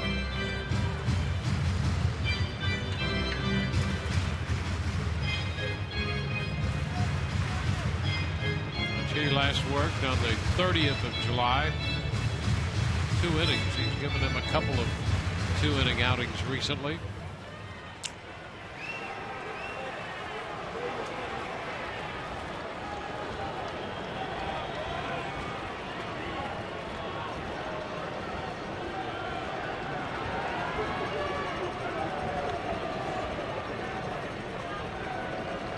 Two. Foul straight back out of play.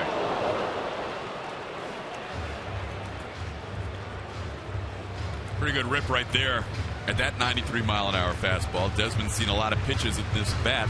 First time for everybody here against Gene Machi. Desmond's extended it back, can only help him.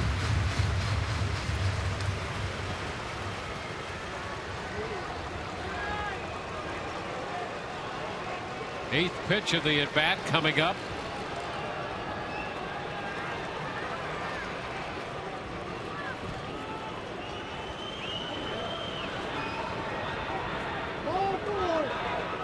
And ball 4 inside. Rays have some speed at first base, and Jennings on the leadoff walk.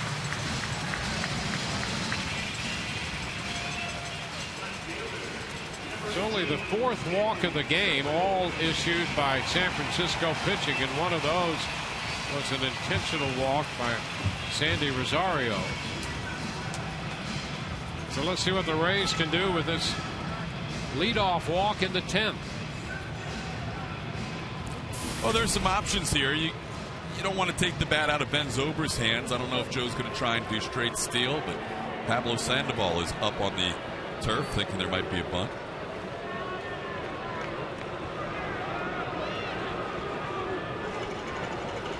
Ben has been hot at the plate. Takes the pitch outside, a fastball. Singled his last time, did Zobrist. Moving a run. A ground ball out in the third.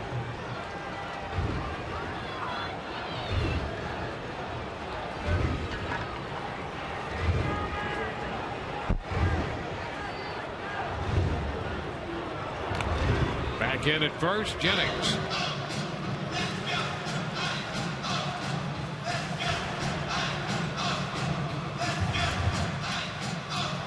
Guys, it still baffles me that the low stolen base number for Desmond Jennings. In fact, he hasn't stolen a base since the 24th, which is the last one in that Boston series. Not to say he's going to have to go here, but just great speed. There he goes. The pitch is outside, and the throw will not be in time. So Jennings steals second base. 17 out of 24. Count goes to 2-0 on Zobrist. There's the jump. Good jump by Jennings. It was a close play at second. You see the ball was loose. Rob Drake took an extra split second to make sure he saw that. The ball was so far outside that it took just an extra split second for that transfer to the throwing hand for Buster Posey, and that may have been the difference. As you see, that foot was trying to block Desmond's hand. Great look right there, and there's the loose ball. Great camera work right there on the steal of second. Zobrist now will be intentionally walked. They were down 2-0 to begin with. When the potential winning run moved to second on the steal. When was the last time we've seen this? Intentional walk here with Longoria due up. Ben didn't even realize that was 4. Joe West had to tell him, go ahead. Well, I told you that first time Evan came up that I love seeing him hit the ball hard to the right side. That's got to be a little bit of his mindset. Hit the ball hard, but if he can advance the runner to third with less than 2 outs, it's even more of a bonus. It's a quality out if he can do that. Or he could just rip one up the alley in right center and win it. Home happy. I have to agree with you, though, TK. Your mentality right here is to right center, to right field. A guy that knows how to hit that way. So he almost just goes into the bat and goes automatically into that mode. And that helps you because that closes your shoulders, closes your hips, and just takes away trying to do other things. So here's Longoria facing Machi. Pitch inside. Breaking ball stayed in there.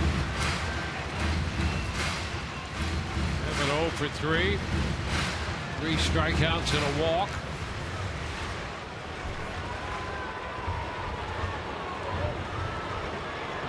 Evan 0 for his last 17 right now. It's time.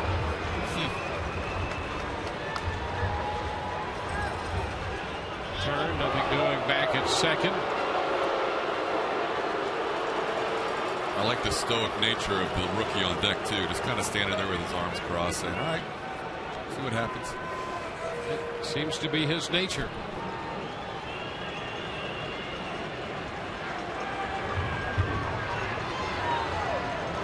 I don't know the count to Evan.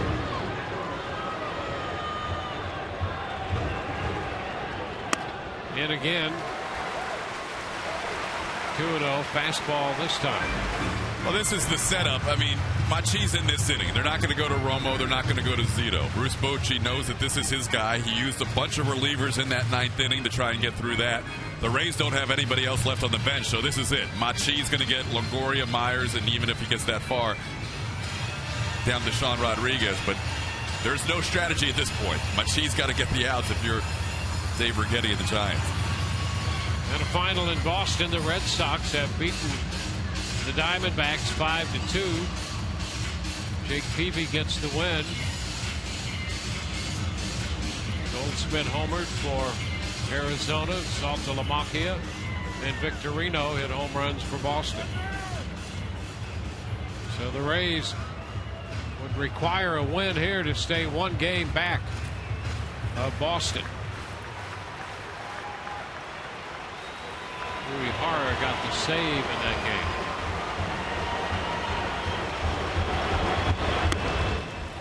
Tight again on a fastball. 3-0 to Longoria. Everything's been in. He missed on a curveball and 2 fastballs in off the plate. Not competitive pitches where he's induced to swing.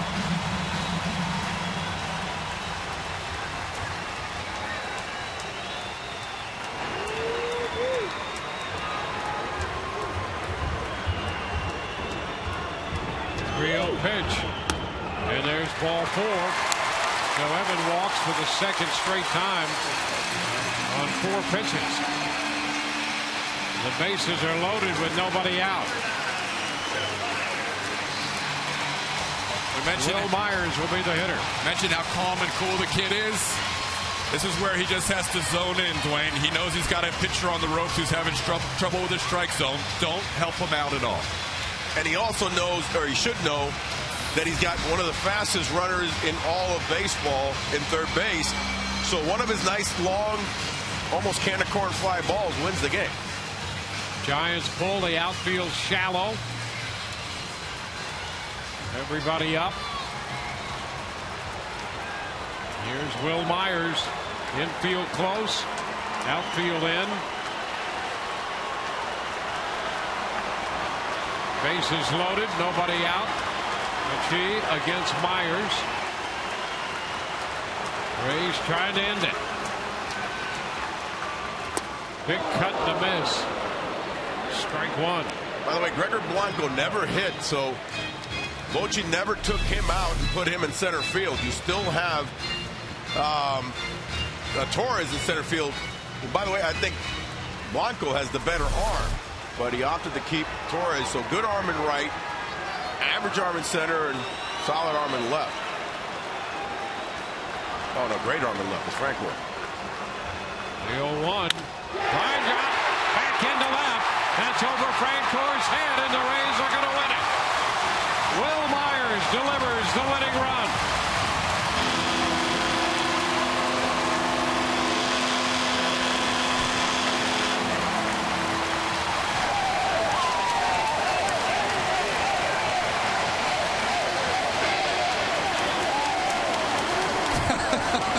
It's going to get ugly.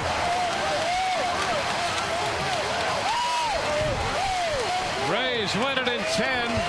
The rookie Will Myers finishes the job. His teammates trying to finish him in the jubilation.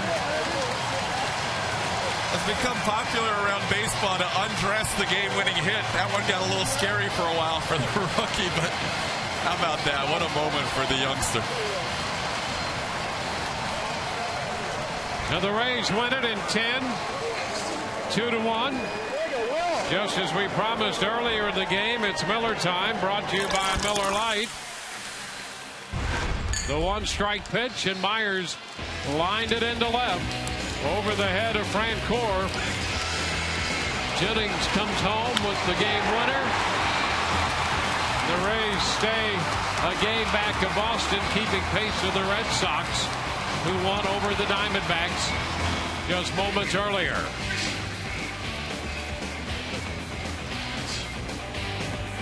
Said how stoic he was on deck, just watching things unfold as Evan Longoria was at the plate. He loves those opportunities to drive in runs. Took 3 hours and 27 minutes to play it. Rays are winners 2-1. Will Myers has survived the celebration. He's standing by with Barry right now. All right, guys. Well, there have been a lot of great moments in your short time up here. Where does this one stack up? It's pretty high up there, especially to be able to get a game-winning hit right there after losing 2. I thought that was big for the team, so hopefully we're ready to come back tomorrow and get another win. Standing at the plate, seeing the defense, it must have felt, very winnable for you. You got the infield in, the outfield in. You know what? I actually saw that coming, but I didn't want to. I didn't want to tip my hand. You had the infield in, the outfield in. As you looked out, what were you thinking? Were you concentrating on just making contact there, getting the ball in the air, what? Yeah, I was just trying to get a good pitch to hit. I kind of came out of my shoes on the first one, but I just had to lock back in and stay at the middle, and was just able to get a good pitch right there. You've come out of your shoes a few times tonight. Is it that level of confidence with you right now? Yeah, I feel good at the play. I'm just looking for my pitch to hit, and I kind of went out of my zone a little bit tonight, but luckily came through for the team right there. And where is your level of confidence? If you can kind of think back, I know it's probably moved really fast, but think back to maybe 6 weeks ago. Where were you then? Where are you now? I feel a lot better than I did 6 weeks ago, having the debut. But now, in my zone, I feel like it feels more like baseball now, and just staying in my approach and just helping the team. Got to ask you about the pitching. You've seen so many guys do so many great things. David Price is on a roll that's just, it's historical at this point. Your view of him tonight? He looked amazing. He's been great ever since he's come back from his injury, and he's our best pitcher right now. And I get really excited every time he pitches for us. He works quick. He keeps us in the game. It's just a lot of fun to watch. 32,000 here tonight. Did you feel the difference? Yeah, absolutely. Man, there's a lot of. We knew that was coming. I'll maybe get one more shot of him. Well, I'm going to let you go in a second. I don't know that they have any more ammunition in there, but 32,000, most of them stayed to watch you get pied right there. Yeah, that was pretty cool. Just to be able to come through the team and get a win is awesome. I assume you're going to go take a shower. Yeah, I am. Thanks, buddy. All right. Will Myers gets the winning hit tonight. Unbelievable down here, guys. Well, this was Escobar cooling him off. And Longoria got involved in Act 2. 2-1 Rays are